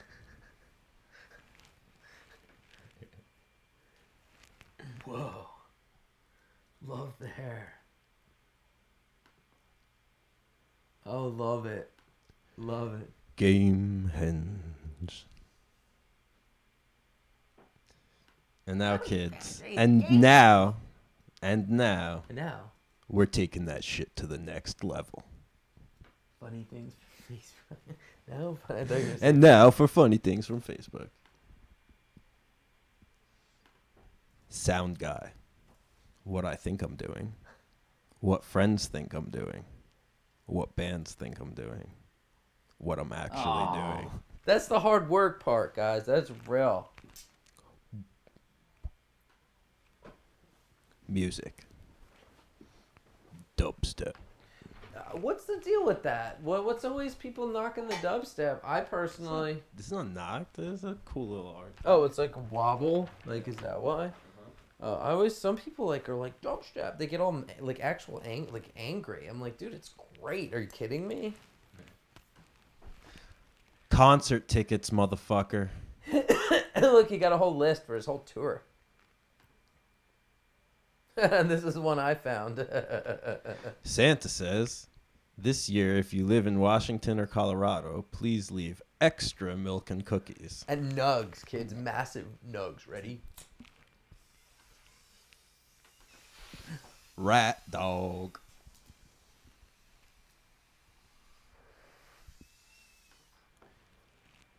You guys just look at this one for a little while. Cool.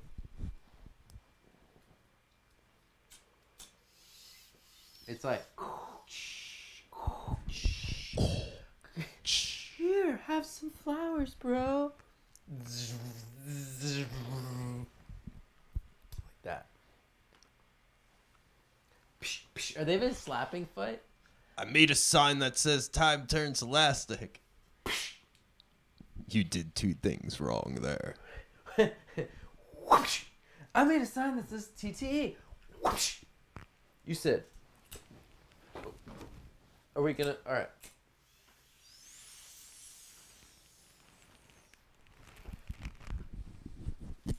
Every rose has its thorn.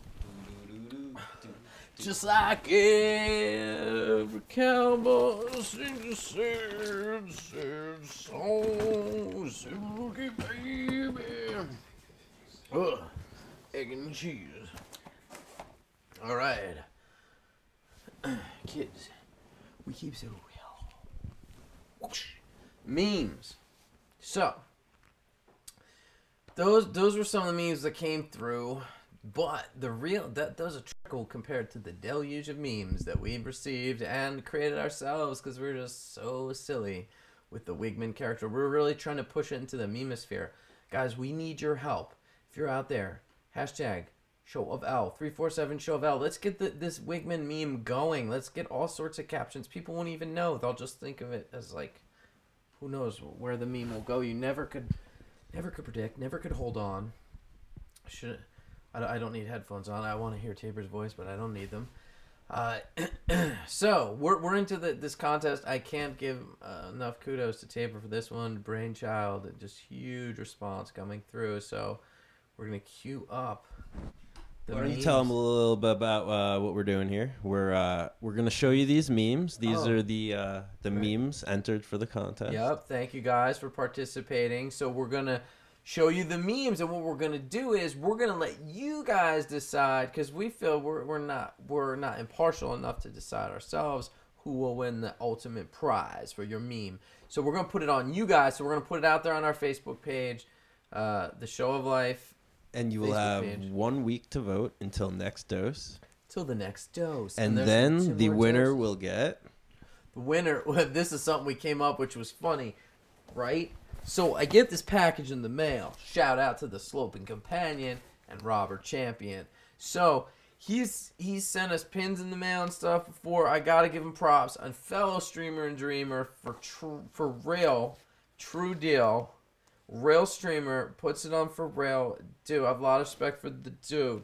He sent me this package, this tube, and we're like, what's in it? And like, it's got a good heft to it, and like it's a poster. It's definitely not the pins because they came in a padded package, so it's the next package. We're like, you know, like this, we'll make this the prize, yeah. And the true nature of the show and just the flow of the show, it's like, whoa, Tabor made a contest. All right, what? We need it. Well, they did all this hard work. Well, we need a reward, a prize. And I was just like, we were going to open this on the show, but instead, why don't we just make it the prize itself? So we won't even know till next week when we pull the winner and we tell you, Mr. Winner, what's in the box. Then we're going to slap a label on it and send it to you in the mail. So check that out for the show roll. So thank you, Mr. Robert Champion. If it wasn't for you, we wouldn't have the prize for the meme people. What up? And get those late submissions in by midnight tonight. If they're on our Facebook page by midnight tonight, they will be a part of the voting for the following week, kids, for the prize. That's 39 minutes. Oh, 39. We're over. It's not 10 o'clock. It's going to be 12 soon. Sorry. Whoa. My bad. Once again, one day. We'll start at 9, end at 10. One day. Someday. Okay. So let's roll through these, no? Why don't we? All right, here we go. Here we go. Seeing them. Get your mind right. Figure out what you like. 3.14 for 5. Actually, you should read these because it's actually you. So. Yeah. You're right. All right, right on. Pi 3.14 for 5. Sorry. Getting a little carried away. Goes to Bieber. Meets Gilfs. I did meet Gilfs. Wait till you see the footage. Very Bieber. Do I have to read this? Yep. All right, kids. You know, it's been a rough tour. You know, I'm a little ashamed to admit this, but, you know, I love tour, so I tell the kids at home, I'm willing to blow for a ride to the next show. Go time. That's right. I'm willing to blow for a ride to the next show. I made him read it twice. Blow to the show. Forget finding food on lot. I'm going home to find food in my kitchen. Yeah. Yeah? We left a Worcester lot for my kitchen. Hey, where's the Gouda mac and cheese? I got soldiers to feed. Oh, like that. Where's the Gouda mac and cheese? I got soldiers to feed. Yo, that's a real deal. Whoever came up with that one, just so anyone voting for the audience at home knows, that is like a legitimate, it's not just like they made up, like it's not monkeys typing in a room. There's meaning behind this. we fed. We were always late on lot, last kid on lot. You know, the old kids watching 2011 after shows. You know, last kid on lot, Stiley. We got a lot of Gouda mac and cheese. Even when I wasn't there this year, when I was off, they were getting hooked because they were always filming late into the night. Super, you know, lot set up, breakdown, late night. Crazy. So that's legit. Whoever came up with that, I don't know. Collaborative effort between me and Diva Day. No way. Yeah. Wow, a collab. Dude, that's legit. That's 100% legit. Unfortunately, since they're affiliated with the show, they're completely disqualified from winning the prize. Is that true? No, Is because, you know, why? That they just choose to do that sometimes. Oh, okay. Well, no, actually, we could submit because we're not choosing. Right. We're not voting. Okay. They're choosing. So, right. hey. Yeah, no, you're right. Because I submitted some. I want to win whatever's in there. I want to win maybe that. There's no conflict of interest. Okay. No doubt. You're winning. I'm voting for you, bro. I'm as an audience member, I'm going to vote in the poll. I'm voting for this. Maybe. Probably. Best so far in my book. Because it's bro. All right, what else we got?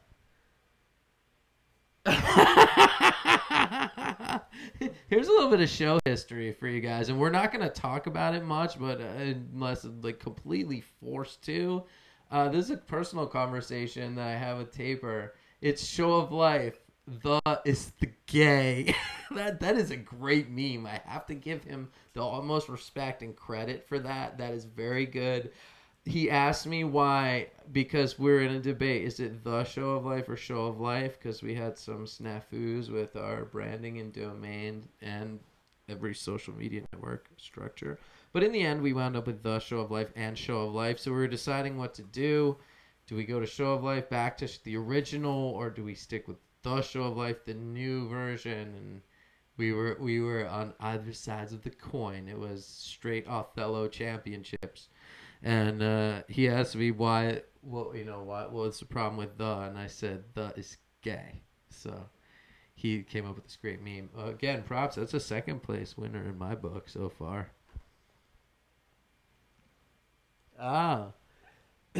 It's time for the show you love the most. Gotta go live, no time for pose. Get ready for the weekly dose. That's our theme song. We haven't aired it yet. Bohemian Rhapsody, bro. We, mama. I imagine this is right before the headbanging.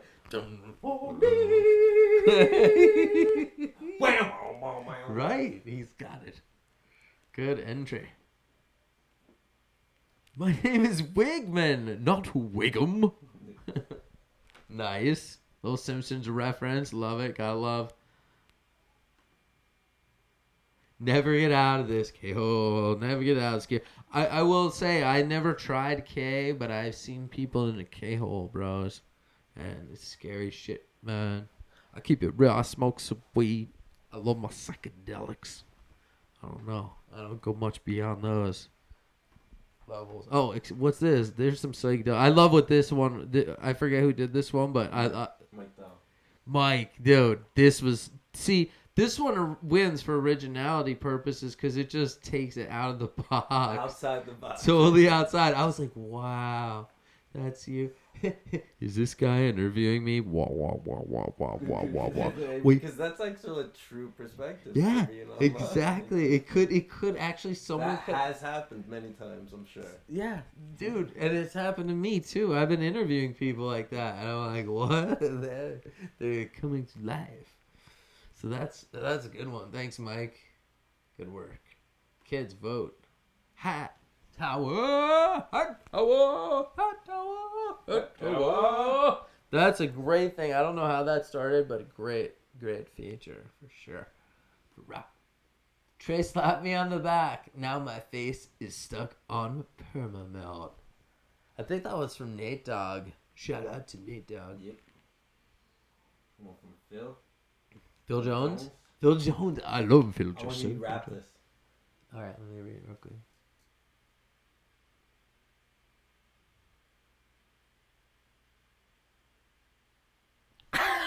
Alright, ready? I'm Wigman from the lot. You mad cause you not. Where's that Lenny cat so I can tell him he can rap? Not.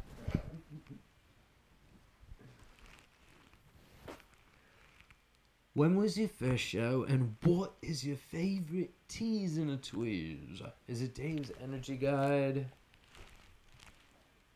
Is it Ice Ice Baby? Under Pressure?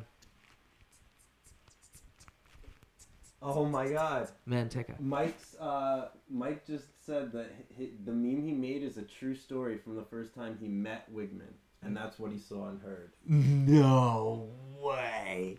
Dude, respect. I love that. Wow. That's fucking awesome.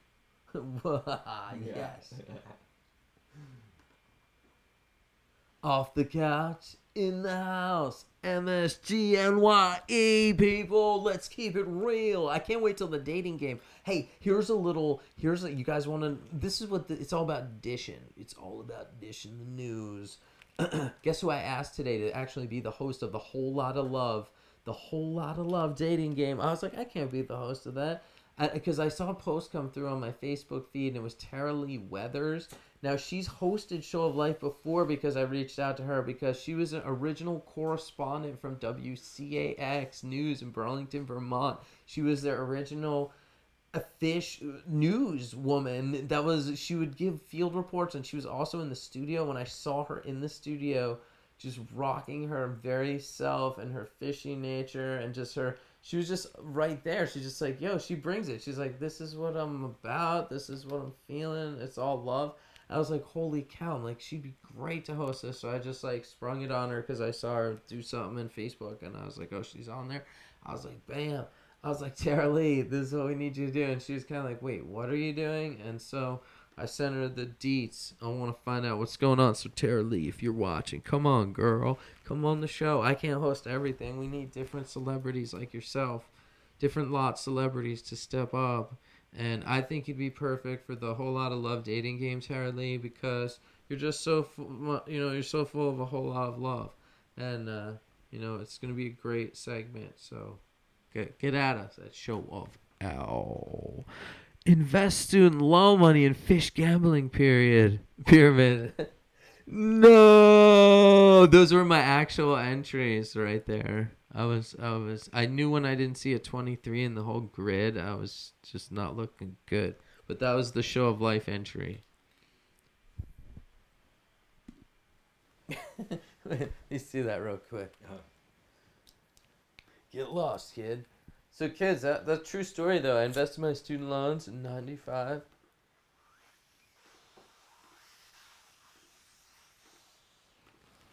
In a grilled cheese franchise, right? And unfortunately, the grilled cheese market went bust in 95. Just kidding. Next call. What's your name? Sure. So that's the contest. So what we're gonna do is put on Facebook a poll up.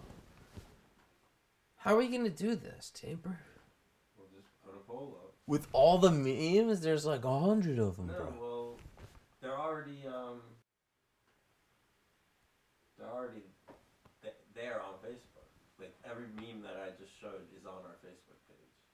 So I'll just like come up with a caption that like names each one, and like you can use reference. You can either watch the show or we'll put it in order of what we just showed on the show. Okay, we'll put it in order of the way we just showed it, but how will we measure? Like, how could they vote? We'll make a special photo album and put it in the same order. How about that? Okay, and then how will we know? How do they vote on it? How will we know they voted? Poll that they can vote on that album? All right. Our hard-hitting social media team is behind the scenes, working right tirelessly around the clock to find out how you're gonna get this prize. Who knows what it could be? I don't know. Is it a tease and a tweeze? So that's the deal. Where do we go now? What do I do with my show notes, Taper? Can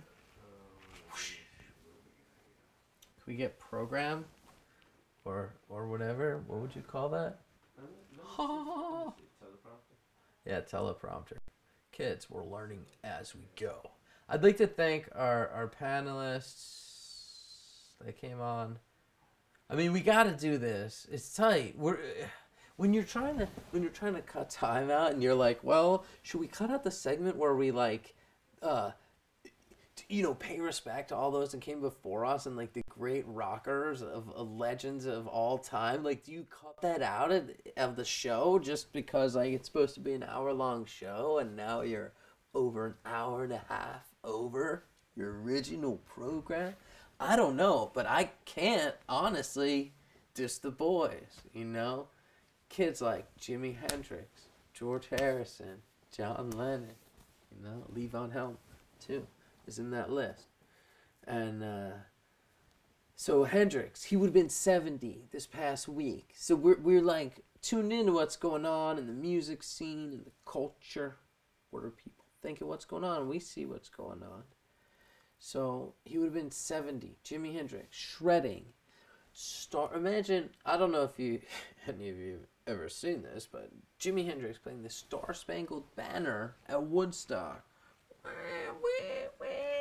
He's like actually playing like rockets bursting in air and sorry, I was getting all in the lens, scoping it up. But he gets crazy up in there. Actually, bombs bursting in air and serious Star Spangled Banner. So Jimi Hendrix, a lot of people speculate, what would he be doing? What would he have created beyond his 27 years? He was a part of that quote-unquote 27-year curse. Do you know about that, Taper? I made a pass. Oh my god. What? No, How do you? started something. You know somebody? What? Oh, no. Come on. No. What? No, you gotta stop it. say. All right. Just keep going. Jeez. All right. Wow. So, stick to the script, Johnny. All right. But who else? Where are all the connections, right? So John Lennon also. So today's the 3rd. By next week, before the next dose, we're talking what happened to John Lennon. He was out on the 8th of December. So like great artists that were here before us, weaving these common threads amongst us, playing music together. Like that whole, so Lee Von Helm died earlier this year, right? So when that happened, there was an outpouring from the community. A lot of musicians all did any nod they could out to him because he was such an important figure. They were talking about those midnight rambles last week. You know, we were talking about that, you know, and Homeboy kept it real through all his years. And so, in a nod, another musical nod, a bunch of cats from out in Brooklyn came rolling through to San Fran and recreated, which you may or may not have ever seen or heard of, but The Last Waltz, the video, the movie, they recreated that, the complete Last Waltz, and they were dubbed the Last, what was it called? The Complete, that's what it's called, the Complete Last Waltz. And they did 41 songs from the original concert. Some haven't been seen, you see, for the movie. It was cut down, it was edited like all the editors love to do. But the thing about it was all the different people that got involved and got on board and collaborated and came on board, like the original Last Waltz, people like Elton John came up, Clapton, and Bob Dylan even came up, Neil Diamond, you know, all these cats came up. So these guys recreated this, you know, and people saw that respect. You know, and they kept it real. I don't know where I'm really trying to go with it, but they've just been like, everyone's been giving homage to Mr. Lee Von Helm of the band because he was such a badass bro and he kept it real. And so we just wanted to mention him in this is our segment, Artists Past. What's it called? Artists Gone By. This segment's called the top artists I would use the flux capacitor to go see if I could go back in time and use the flux capacitor. Who else is on that list? So far, Hendrix, Lee Von Helm, you mentioned John Lennon. Who else? Another member of the Beatles, George Harrison. He died 11 years ago last week, so all in this time. this time of year. We want to remember these people because they laid the groundwork, but also people before them. Who's that guy? That old blues player. Do you know Tabor? Mighty Good Leader. He's a mighty good leader. But Beck covered it. That guy Skip. I can't remember his name. But even people from back then, that's where, you know, from early recordings. We dig back. We look for uncopyrighted recordings. And we dig back. So those early recordings are fair game, kids. We're going to be playing that shit. And that brings me to the here and now. Why don't we just like keep it real and find out what's going on with Mr. Michael? Yeah, that was a fail. I thought personal, which I wasn't responsible for that, Taper. We just got an inside joke forming over here. I don't know. Does it cue up the Beastie Boys? I need to grab my headphones, kid. Yeah. Shout out to Phil Jones if you're watching. Oh, and soon, guys, I should have been hyping this the whole show. Speaking of which, I should have been hyping this the whole show, but so speaking of which, finding uncopyrighted material, I did a mashup of a bunch of stuff I just found that. If you guys are tipped off or hip to the Creative Commons licensing situation, well, you know what I'm talking about. If you're not, check it out, man. CC Creative Commons. Taper said, "Yo, we can't put copyrighted shit on the show," and I said, "Oh fuck, what are we gonna do?" So obviously we're reaching out to bands and artists and stuff to get with the program and submit their shit and be like, "Yo, this is what I'm about. Play it," and we'll just use it like we did at the top of the show. Assistant Willems, what up? So I dipped into the Creative Commons because that was my only way. That's copyright. It's a license and enables you to use the copyright to remix, mash it up, do whatever the fuck you want with it, just to have good content. So I did an experiment to create a commercial. And in homage to Lenny from the Lot, he's a character that's been on the show. He's got his own thing going on. I'm not talking about doing that. I'm just kind of... Yeah, you want to do it now or the Mike Gordon hotline? Yeah. I think, I just wanted to mention it to kind of get people psyched up. I forgot to be pumping it up for the whole show. While you queued up the Mike Gordon. Are we good on Mike? Yeah, let's do it. All right. So, but we got Hyperdrive coming up from me later. Here it comes. Mike, where you at? We're calling Mike's hotline. Here we go. Find out what Mike's going on. Oh. This year's Mike Gordon hotline. I know you called with good intentions, but you're acting like a fucking bird dog.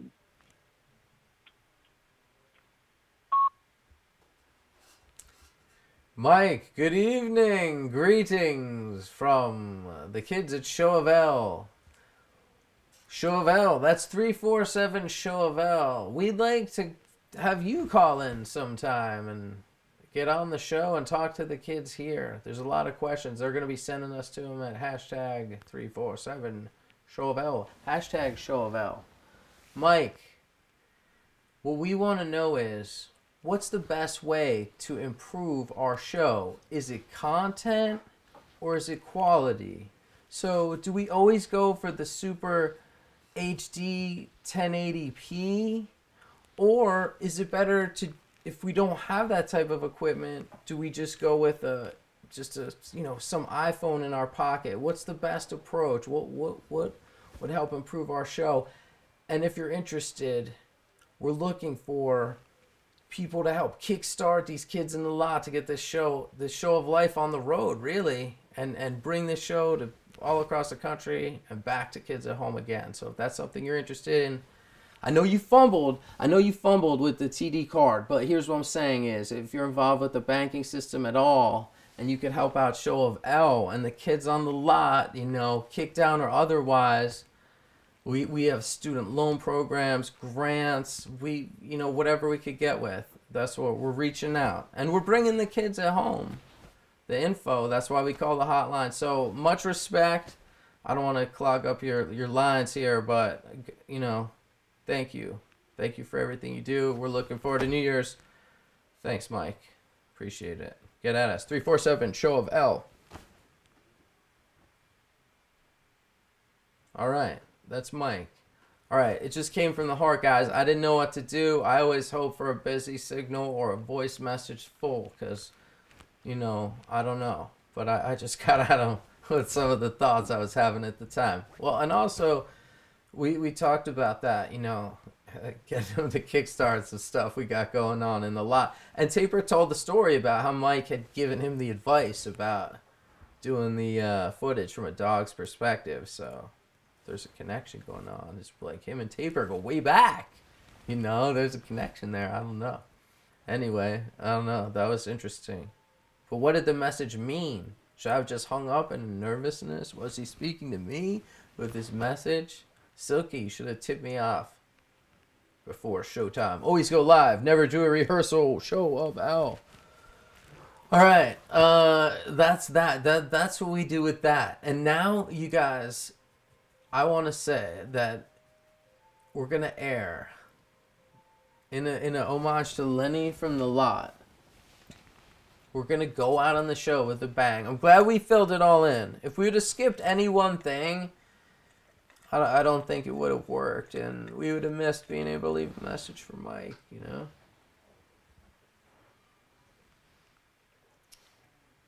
And that wouldn't have been any good. So here it is. Lenny from the Lot, a tribute. We love what he's got going on, if you guys know what I'm talking about. Guy Rage's got a TV on his head. He's been on the show. He throws down with the raps. That's why I kind of am into what he's about, because he's got the raps. He's got the lyrical content, the assault. Lenny from the Lot, check the shit that you forgot, transformed like an Autobot. So he had some good stuff to say. So I made this little thing. I wanted to test out the Creative Commons, see if I can mash it up with some other things, people involved in the community. What I thought, this is actually what I did. This was my assignment in my mind. What do we want people to submit for the show? You know, things like Hugh submitted the wedding, and I wish we'd air it, but I didn't know if we should. It was a dilemma at that moment because, you know, I don't know. Randy wants almost like a redo, which he got to do, so that was good. So that's why we didn't air that. I felt like Game Time Call. But I was like, what do we want people to submit so that we could show on the air? And I said to myself, well, I don't know. I'll just create something. What would I want to see? And then I needed some type of subject matter. So I was looking. I was like, this is great. This from the Lot, Lenny from the Lot. And I just ran with it. And so we're gonna dump out of the show now into this commercial that I created. This like hypothetical commercial, just of like. A lot of people asked me while I was making it. People don't know really what I do here with this show. They're like, what are you doing? And they were asking me questions about it. And I was just like, well, you just gotta see it when it's done. And they still might not understand, but I'm hoping some of our viewers at home might understand where I was going with this. But what I'm really saying is just like, submit stuff, whatever it is, your creative endeavors. This is mine. Maybe this isn't content suitable for this show. This is what I would be doing if I was doing it. So we're going to cue that up. We're going to go out. Looking forward to International Orange, December 14th. The streaming and dreaming is what's in our veins. It's near and dear to our hearts. So when we're at the Blue Note after the Medeski show, bringing you straight live video, 1080p, rocking your socks off with a good, balanced, crispy audio taper quality. You know, that's what we're looking forward to that. So hang in there for that. But we have a dose before then, no? We got one more dose. So we're going to be pumping the shit out of it the following week. We got 2 more after this. Well, no, we have 2 more doses. So we got Dose, International Orange live streaming event. Dose, exactly. Dose. So just hang in for that. Check out this from, I call it Hyperdrive. I think I titled it From the Lot, Hyperdrive. That's what I'm titling this piece. So let me click it out. Big week. Thank you, everyone participating. Mike, the guest panelists, all the kids at home, all the Rangers and NY Raiders, holla. So we're out on the hyperdrive, from the lot hyperdrive and TV mode. You ready? Here we go.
Facial expressions, wear a tie all day to make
sisters.